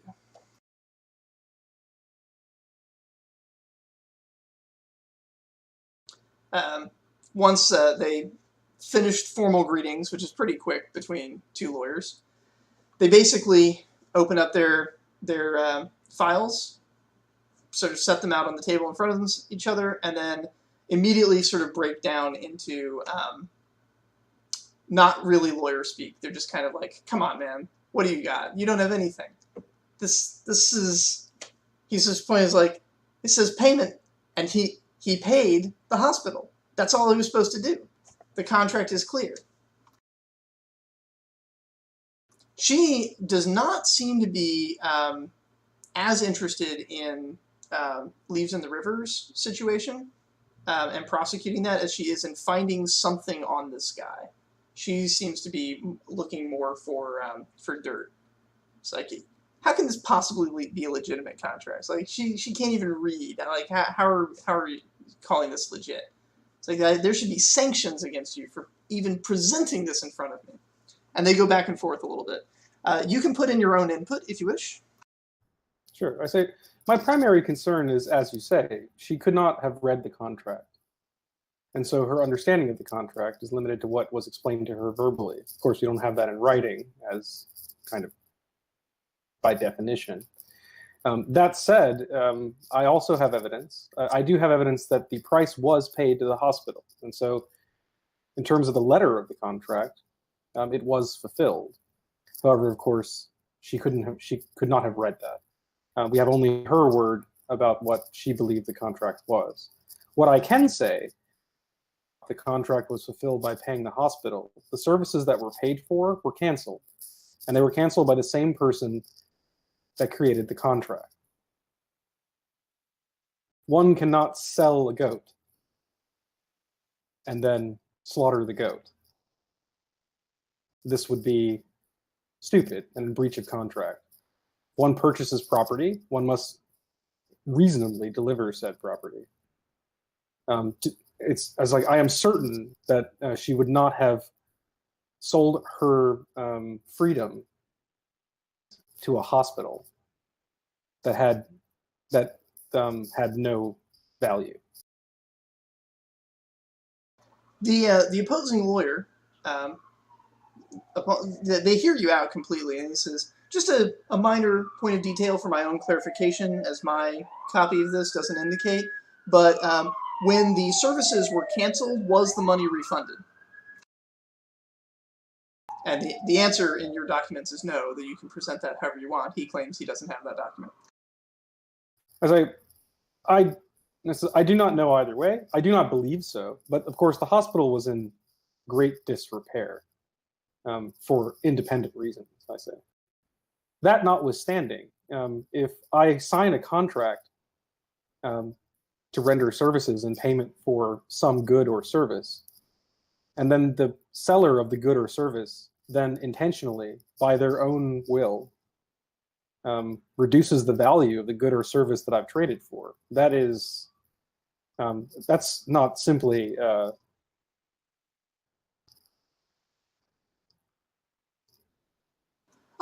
that's not simply a breach of. It's not simply a breach of contract. That's just underhanded trade in general.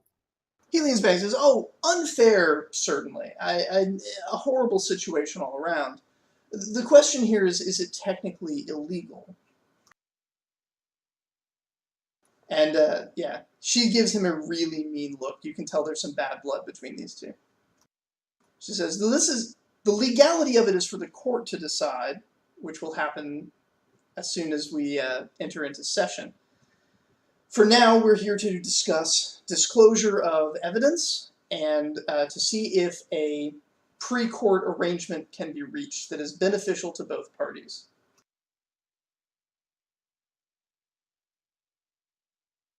So she's going through basically the can we settle out of court basic thing.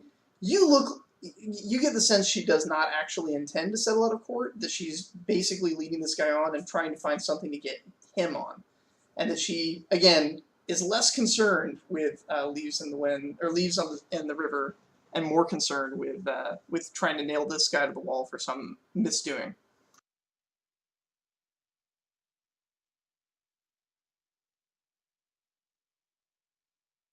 I do not have evidence. I basically give him all the evidence that I have in disclosure. I say I have additional evidence in the form of sworn testimony from the defendant, or from the, I guess he's the defendant in this case, right? From leaves on the water. That in addition to the what she believes and what I believe to be a breach of contract, she was also mistreated and severely mistreated during her time as a servant, which is, I say, and take a sort of dramatic pause, definitely illegal.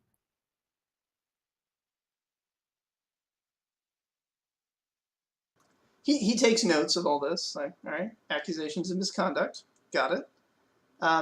During her time in the services of Takagama, did she ever perform any tasks independent of his instruction?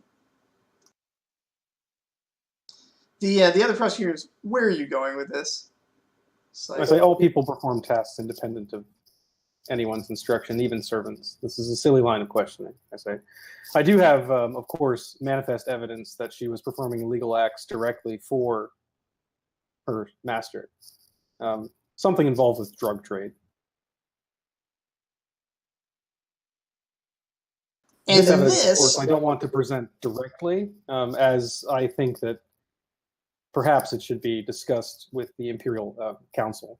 I believe this is probably part of a separate criminal investigation. And is far above my pay grade, I say, kind of deferring myself and saying, I am but a lowly scholar. But we have a great Imperial agent here, which will certainly get to the bottom of this. this Imperial agent's eyes have kind of lit up about the drug thing. She's like, no, let's not be too hasty to enter into, discussions of matters that are not yet fully on the table. For now, the charge is unlawful endangerment. I say, of course, and then I make a subtle look at the lawyer at the other side of the table and say, it is important that we have the right parties. He says, indeed, and it is important that all accusations be laid out before we engage with them. The introduction of an additional accusation at trial would simply not do. Very well. I will not speak more of the accusations of mistreatment. I would let let her witness to those herself. She can describe it more than I can. I wasn't there, of course. And is your witness prepared for cross-examination? We will discuss with her. She will give her testimony.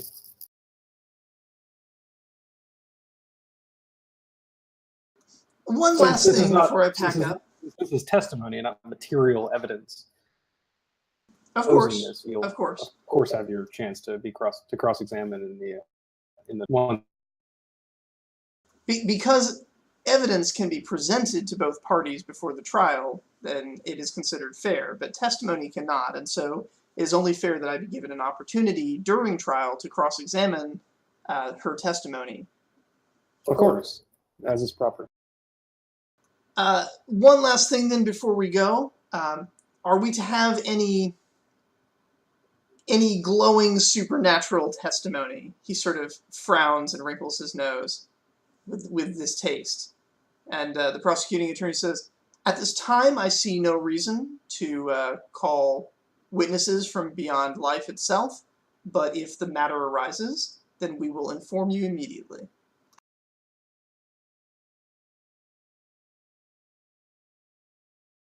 Having spirit speakers around does offer one unique advantage, particularly in murder trials, which is that the victim can often testify.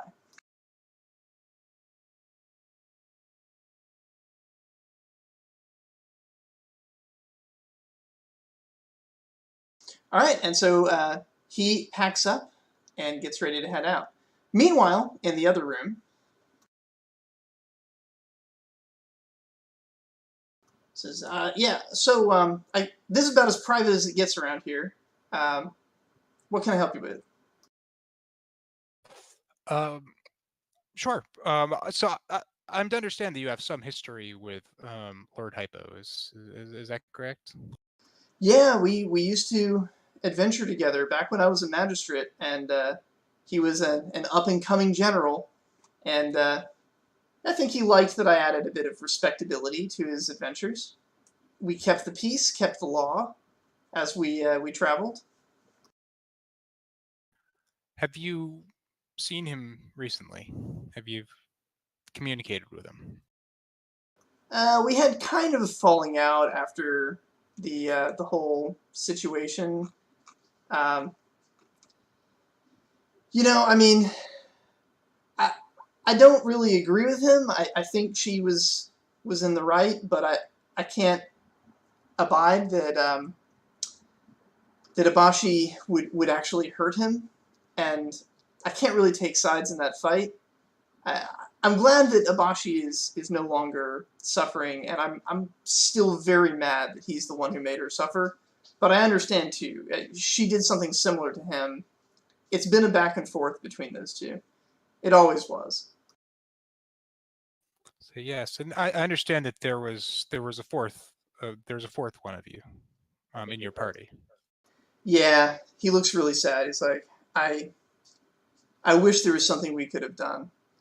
A creature like that, I don't know how to really begin to describe what facing it is like.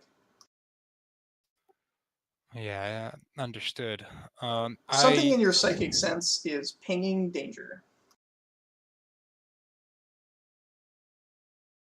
Both of you. Hmm.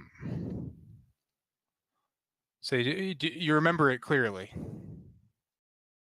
Says, oh, I remember parts clearly. Say, because I find it intriguing that this demon, that this power that it possesses, it it runs so contrary to everything that I as a bard stand for. I'd like Oh, I'm to with know you. more about it. I hate that And bastard. yeah, I'd like to see. I posed a line of questioning to Abashi, and she suggested that I should bring it to you. I can't help but feel that perhaps uncovering, the nature of this fourth person in your party was kind of the catalyst of the schism between them, or if not of the schism itself, of what made it turn to violence. And there's a part of me that can't help but wonder if perhaps uncovering some of the information that was lost could maybe help bring Hypo to a better place. That may be a kindness. He very much was hurt by the loss of the alchemist. I understand that he kept some of the alchemist's potions, just as a reminder that he really was real and really existed. Understanding, and from my brief time with the spirit speakers, is that when presented with the possession of someone who has departed, that they can sometimes summon a spirit. I assume you already attempted that. That was exactly what caused the division. Abashi immediately wanted to do that. That was her first instinct. And Hypo said it was disrespectful. He refused to give her access to the potions to cast her spells. Their argument escalated, and she injured him with magic in a bad way. He left the country, traveled far to the west, met with healers, met with wizards, met with people all over, came back with some kind of weapon to protect himself from her. And yeah, that was the end of that. Okay, so I believe up to this point I misunderstood the nature of what Abashi attempted to do. As a storyteller, I can't help but wonder as well. Were there no stories written of your adventures together? I think there was actually. I remember some kind of bard, kind of similar to the Faythen'oc, that would follow us around a bit when we were, just starting to pick up steam, starting to get a little bit of fame under our belts. But after the incident, I never saw him again. Do you remember the name of that bard? Or of any of the bards that were in your company? I'm trying to. I think I remember a few notes of a song, but I don't know. It's not so clear in my head these days. I'd like both of you to make a psychic roll. You're not actually casting a spell. It's just your psychic senses. All right. So what exactly are we rolling? Just your potential. And a keen psychic gift would apply here. Yes.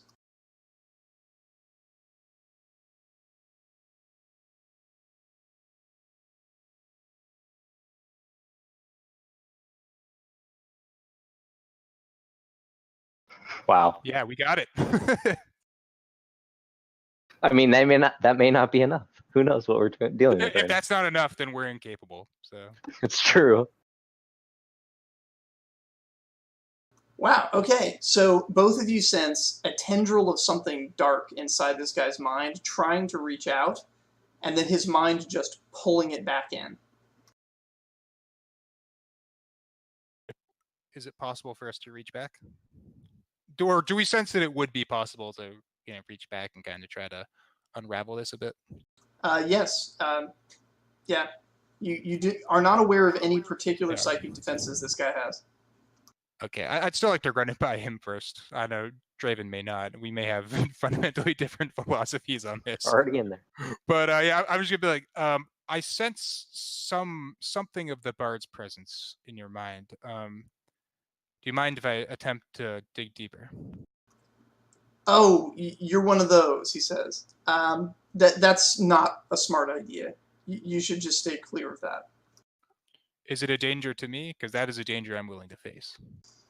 I feel like it's a danger to everyone. It's not the first time he's gone into danger. I've seen him catch fire once, looking at a memory. There is the subtlest of sound that, of course, a bard would recognize because a bard is trained to hear the subtlest of notes. It's a percussive note.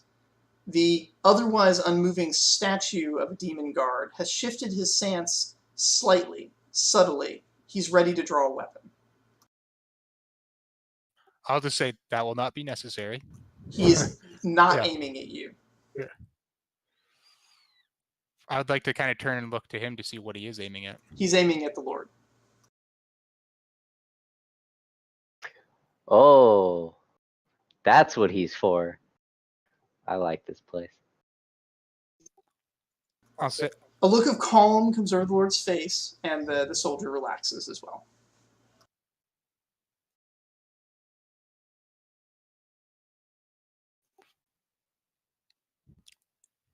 I believe the soldier may need to be dealt with.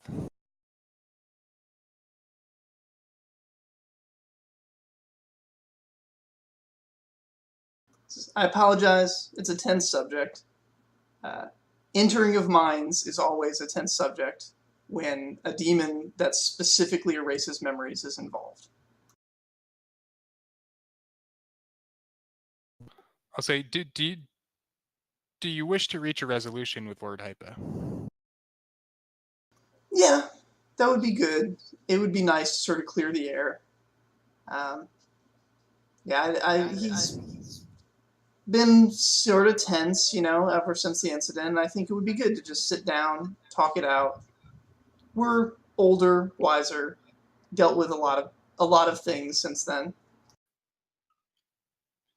Do you wish to remember your old companion so you can properly commit him to memory and honor him? I do, but I don't think it's worth the risk.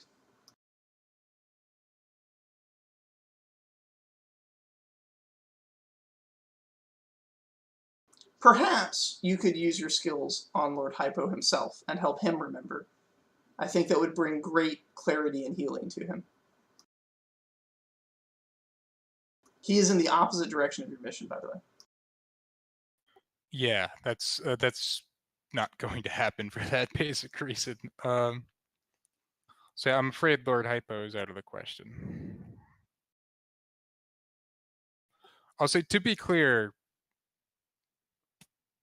my purpose for being here does not directly relate to this. I can and will continue on my own mission and leave this unresolved. However, I sense that this troubles everyone involved a great deal, and as just on a basic level, as a bard, as a Faythen'oc, I do not wish to see this unresolved. But if you're unwilling to take any kind of a chance to help resolve it, then I can't want this to be resolved more than you can. He nods. Those are all fair points, and I thank you for your compassion. As a leader, I have to look at the greater good of my city over my own selfish desires. And it is in the best interest of the city that I not go poking and prodding in those places anymore. Now, as he says this, you do fully realize this guy has 0 mental defenses, right? So there's nothing stopping you guys from going into his brain, if either one of you wants to. But I'm not going to, he is but I just just sort of assumed formally Really- saying he'd I really rather think didn't you should do it. Like, I'll look at you inferring that you should do it because you've done it before. Okay. I would like to remind you of what happened last time you did it, and also of your mission objective. Oh yeah, I'm. No, I'm not yours. Totally, yeah, I'm not even particularly like. If I get caught on fire again, it's just part. It's part of my story. Like, Yeah, right? I like. But Draven, remember, you need him to survive. That's true. I have an idea, but I don't know if it'll work. Yeah. Fuck it. I'm just saying. All right. Well, then forgive me. I'm going to be bold where you are unable to be, and I'm going to delve in there. On a side, when that thing reached out to us, was there any information we could have deemed from it? Yeah. Like it was just, was it pure psychic energy? Did it have something to it? Did it have any other energy to it? It was That we could it was tell? definitely astral energy. It was definitely foreign. It was not him. It was something else inside him, and his mind pulled it back in. He's already said that selfishly he wants to do it, so it's just at this point it's just a question of courage that he's lacking. So I'm going in. All right. So make your initial roll and spend your point to make contact with his mind. Basically, don't Okay. roll zeros. And what role is that again? Just my potential? It's just your potential. You need at least 1 success to enter this guy's mind. If you fail, the backlash will tax you by 1.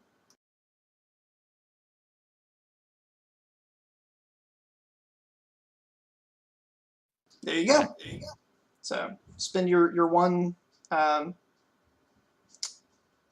we calling it stamina now? Yeah, it's endurance, right? Or endurance. Yeah, one of the two. You may spend either. And yeah, you find yourself standing on a city street. Unlike any city street you are familiar with, but you kind of get the idea. Buildings packed close together, cobblestones, it's the middle of the night, moon overhead, casting lots of light, and you're walking beside the Lord of Jaipur, and the two of you are just basically walking a beat cop's route, passing by all the buildings, keeping an eye on things, looking for trouble, finding none. In the distance, there is a rattling, a noise.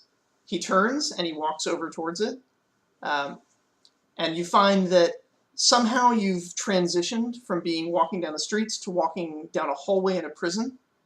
And inside a cage, there's a creature made of pure darkness, tentacles of pure dark energy reaching out. Inside the shadows, there are bright flashes of teeth and claws, and it crashes against the bars. And he basically examines the lock, sees that everything's holding still, and starts walking away casually. Is this the same thing that we were sensing earlier? Definitely. It's some kind of deeply malevolent astral energy, something people might refer to as a demon, and it appears to be stuck in a prison inside this guy's mind, and he is the jailer.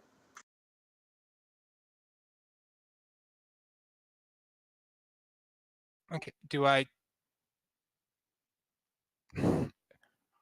is there anything I'm able to sense that would confirm that this is the same demon that caused them to forget the alchemist? Like, do I sense anything? Do I sense anything about the nature? I mean, I can pretty readily infer it anyway, but like, do I sense anything about the nature of its power that would kind of further indicate that they are one and the same? At the moment, it seems that its powers are entirely restrained, making it impossible to tell what the nature of them is.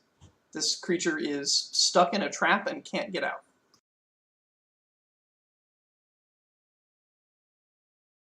Well, I'm not gonna fray it. Um, But the streets and hallways continue onward throughout his mind, and he's wandered off. yeah, I'd like to continue to examine. I'd like to continue to follow him and kind of examine anything that he kind of pays particularly close attention to, or that I notice he kind of gives a second look at, or spends any particular. Basically, I'd like to follow him and just observe him closely to see if there's anything that he's either going out of his way to avoid or is taking a second look at. You find that in his sort of mindscape here, there are very few what you'd call characters. It seems to be a lot of walking, a lot of just beat cop, walking, checking things out, making sure everything's peaceful. Not a lot of memories of violence, which is, I mean, he must have had some, but they seem pretty well suppressed. You do catch glimpses in like alleys as you pass that there's, maybe a little bit of a ruckus, but as soon as he turns to look towards it, it calms itself, as though he is the cop that is bringing peace to his own mind. All right, and what happens when he looks away and keeps going along his way? When he looks away, things become a little less tidy. The streets get a little dirtier, and if you let him walk away, you start to see images of people. Just shadows, just sort of cast against the backlight. The fears and perturbations of his brain that manifest as sort of the paranoia that keeps him always looking for villains. Am I able to speak to them? Yeah. They don't have a lot of shape, but you can talk to them. All right. Is there any that appears kind of more prominently or more powerfully, or alternately? It's weird. I'm kind of looking for differing extremes. One being that is kind of more of a shadow or more suppressed than the others, or alternately being somehow more powerful. No, actually, everything is kind of this flat haze, but go ahead and make a psychic check. There may be something else going on that you're missing.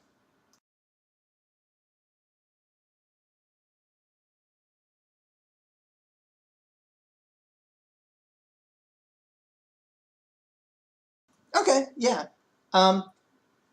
As he walks past, sort of in this dim street, the buildings that he's guarding also have a bit of life inside them. And because they're what he's guarding, you would assume that they are not necessarily places of evil, but are the places of good he's protecting from these other shadows.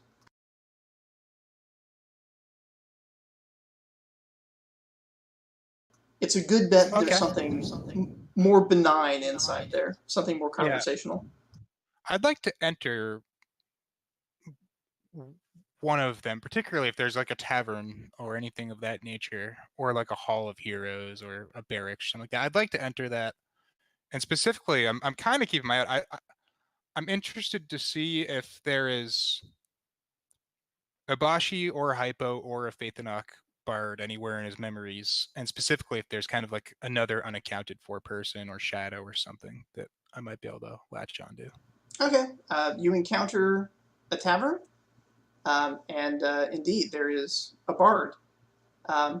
Looks kind of familiar, and he's just playing up on the stage. Is this the same bard that haunted me by any chance? It definitely looks like it. And as he turns to look at you, his face and all of its features are erased, as are the faces of all the people in the crowd. And then the people seem to vanish, and the tables and chairs, you're in an empty warehouse, and then you're not in a building at all, you're on the street. Okay, so I can't draw attention to myself.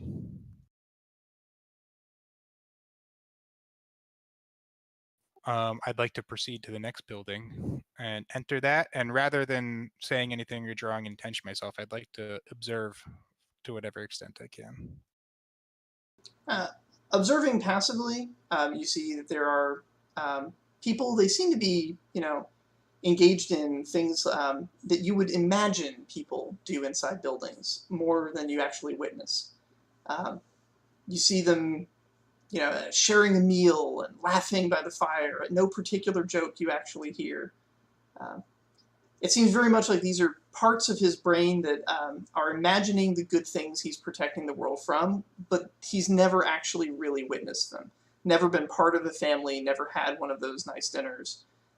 You get the sense that this guy grew up as a poor beat cop, and just through steady being a good guy, patrols his beat until at some point he, from what you can tell now, building on his history, encountered a demon, somehow trapped it in his head, and earned the rewards of the Emperor, including his own province, honor guard, and all the trappings.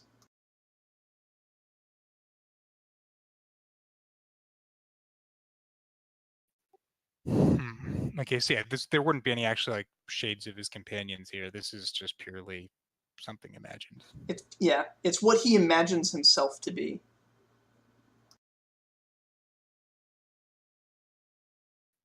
All right, I'd like to and try it's a very strong delusion he's built. Very strong.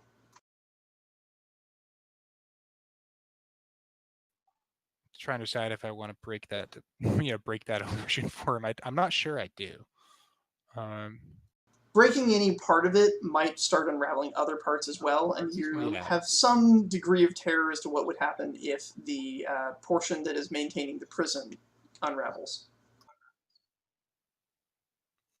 I'd like to go back and inspect the demon in the prison. All right. The demon inspects you as well, but it can't reach past the bars. Like, with my kind of psychic aptitude, is there anything I can really divine about what it's doing here? Basically, is there anything that's just kind of easy to tell on the surface before I really kind of dive in there? You can make another psychic check if you want to try and sense for any flow of energies. All right, yeah, I'd like to very carefully do so, because for all I know, the very act of trying to check could be a danger.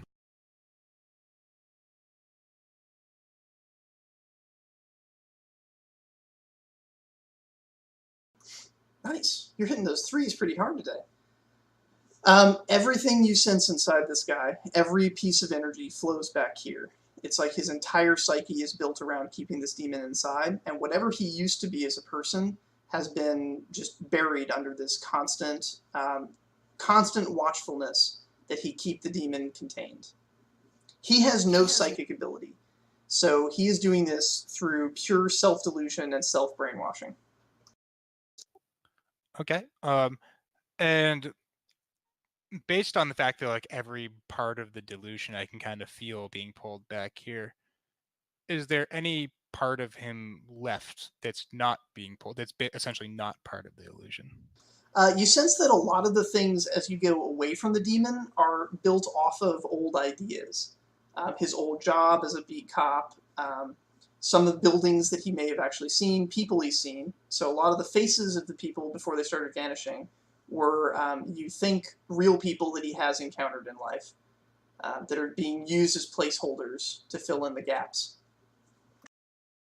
All right, I'd like to, as best as I can, I'd like to... Which does mean he has seen that bard that's haunting you. Yeah. I would like to try to basically commit as much of this as possible to memory with the purpose of constructing some kind of timeline or sequence of events that I suspect may have actually happened to him, so that his steps could at least theoretically be retraced. Okay. Best you can tell, he, like I said, he had a rough upbringing. You do find among some of the villains people that might have been parent figures to him that were really harsh. He got away from a life of crime by becoming a beat cop. He got elevated to a position of constable, ended up working alongside of an up-and-coming general of Highborn Station. Together they went on an adventure with a spirit speaker, and on that adventure, things went bad, and he had to imprison this demon here in his own mind. After that, you do see some bits of finery that kind of sort of sneak into your timeline. It looks like he got a lot of great accolades and awards from the Emperor for this service. And he's generally aware that the guards that were sent to be his personal guards are actually there to kill him if the demon looks like it's going to get out of hand, or to kill the demon if he dies and the demon escapes his mind. And he's actually kind of okay with this. He's mostly just focused on containing the demon. He's also doing a really good job of it. Yeah, like it's weird because on one hand I would like to help uncover this mystery of who the fourth person was, but on the other hand, I'm just like, seems like he's kind of doing his job. Like, but the idea of his entire life being built on a delusion and some super heroic person being forgotten just runs so contrary to like everything I value that I just don't think I can just let this stand. And like, no matter how risky it is, for all I know, this will implode the whole city, and I just still don't think I can just kind of like let it rest. It just violates like everything that I care about.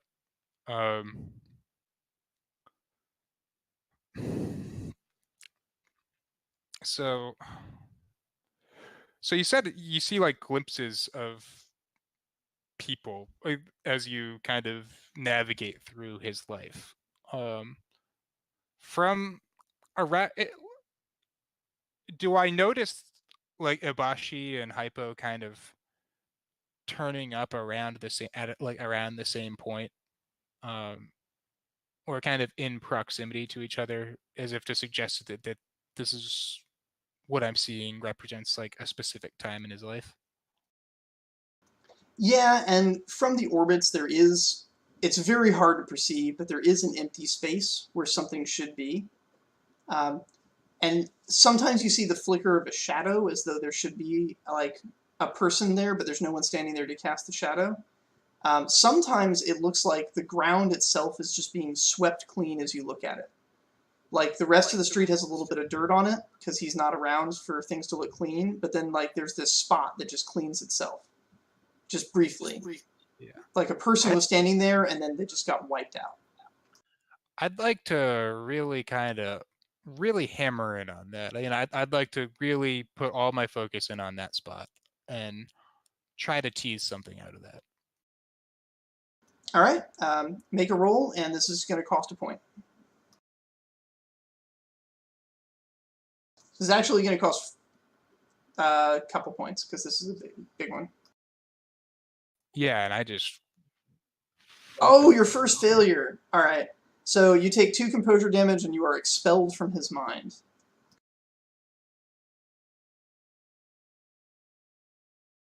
All of this happened incredibly rapidly, Draven. You saw him go in.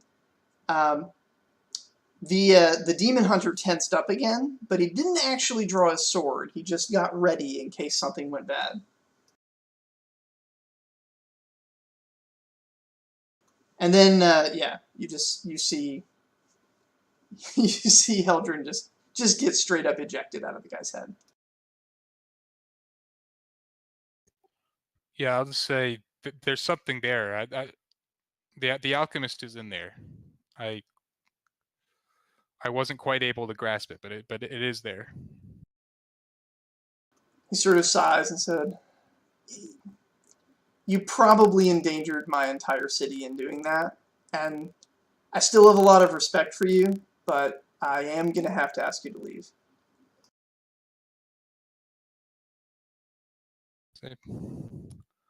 All right, so be it. I'll still help you. I'm going to have to stay clear of the situation personally. But thank you for your compassion. That was very nice of you. And he leaves the room. And this is about where we're gonna wrap up here. As both of you guys have had your persons of note exit their rooms. And so yeah, go ahead and do closing ceremony, and we'll pick this up again next week. Okay, I'd like to give one to Marlo for basically just like at first he was like, I don't know if I should do this, but like after thinking about it, he's like, yeah, he went and jumped into the guy's mind anyway, because like he wanted to find out the truth of a hero, because a hero should never be forgotten. I like to give one to Kite for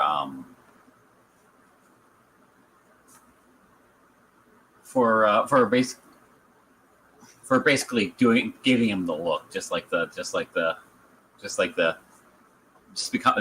of like the become my apprentice sort of thing. It's like, good, give into the pressure. Of course, always a good song for your suave lawyerness, because that's without you, we would probably have fallen through so many loopholes by now.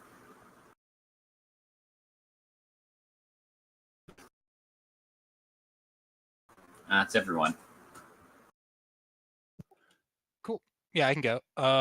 Yeah, so for Nergui, for just kind of in the middle of this procession / argument, just kind of throwing out, oh yeah, there's a bunch of evidence of like a bunch of drug trafficking going on, and being just pretty much engaging in like the most subtle blackmail / comeuppance I think possible. For Masashi, for teaching the child, I guess, is he a prince or whatever he is, the Lord's son, that you don't have to fight battles with a sword. I feel like that's probably a good lesson for a lord to learn. So that was well taught. And to Draven for kind of divulging something, sort of, a little, like not really, but at least acknowledging that you actually have the capacity to break the cipher and suggesting that you're willing to do it. I feel like that's more, you divulge more in just acknowledging that than I think you have to date. So, we're becoming a real team here. Did I really divulge anything? I mean, you made it clear that you could break the cipher. You didn't tell me what the cipher, you didn't tell me anything about it. You didn't actually share what it was with me, but even that in of itself is still divulging something, because now anytime I encounter a cipher, I'm just going to come to you. wouldn't it be great if I just took it away from you so that you wouldn't have it anymore? Like that's the right way to do it. Yeah, it's weird. It's one of those things where I'm not even sure that I care about, or I'm not sure that we can afford to care about the alchemist. So on one hand, it's like it's probably for the best. It's probably for the best for our main quest if we just forget all about this. But I can't help but wonder that maybe it's tied to our main quest in some way. It seems entirely plausible that it might be. And also, just on a personal level, I just don't think Heldren would be able to let it go. Yeah. All right, I'll go. Heldren, definitely for leaving the spirit in the trap. Like it wasn't affecting you. You went through a long line of questioning to realize that like there was no problem. You weren't discerning danger. Like it wasn't affecting your goals, and you were still like, but you can stay here. Like that's fine.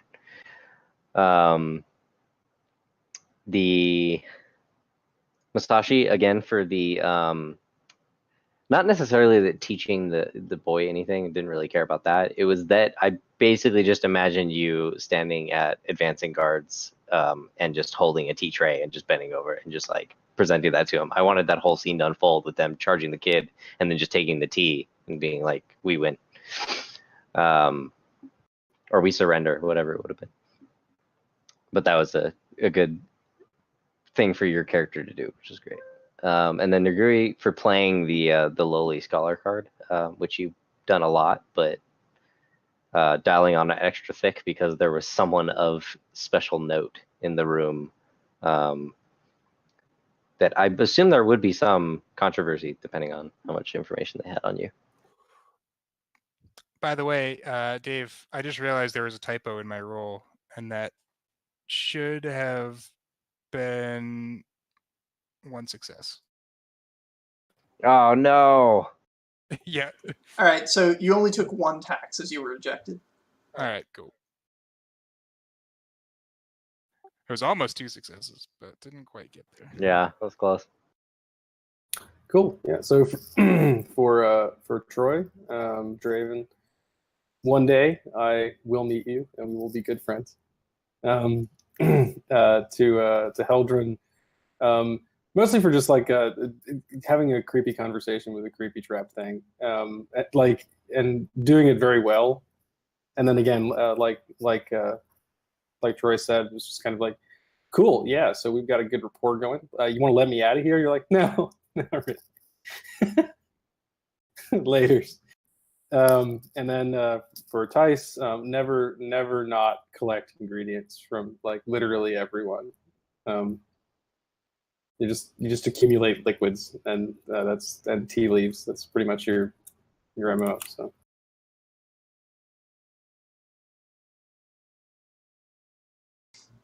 Is that everybody? Yeah. All right. Great session, everybody. We'll pick this up again next week and continue from where we left off. And it is now midnight, so I am going to bed. Have a good night. Okay. Cool. Yeah. Have a good night, guys. Good night.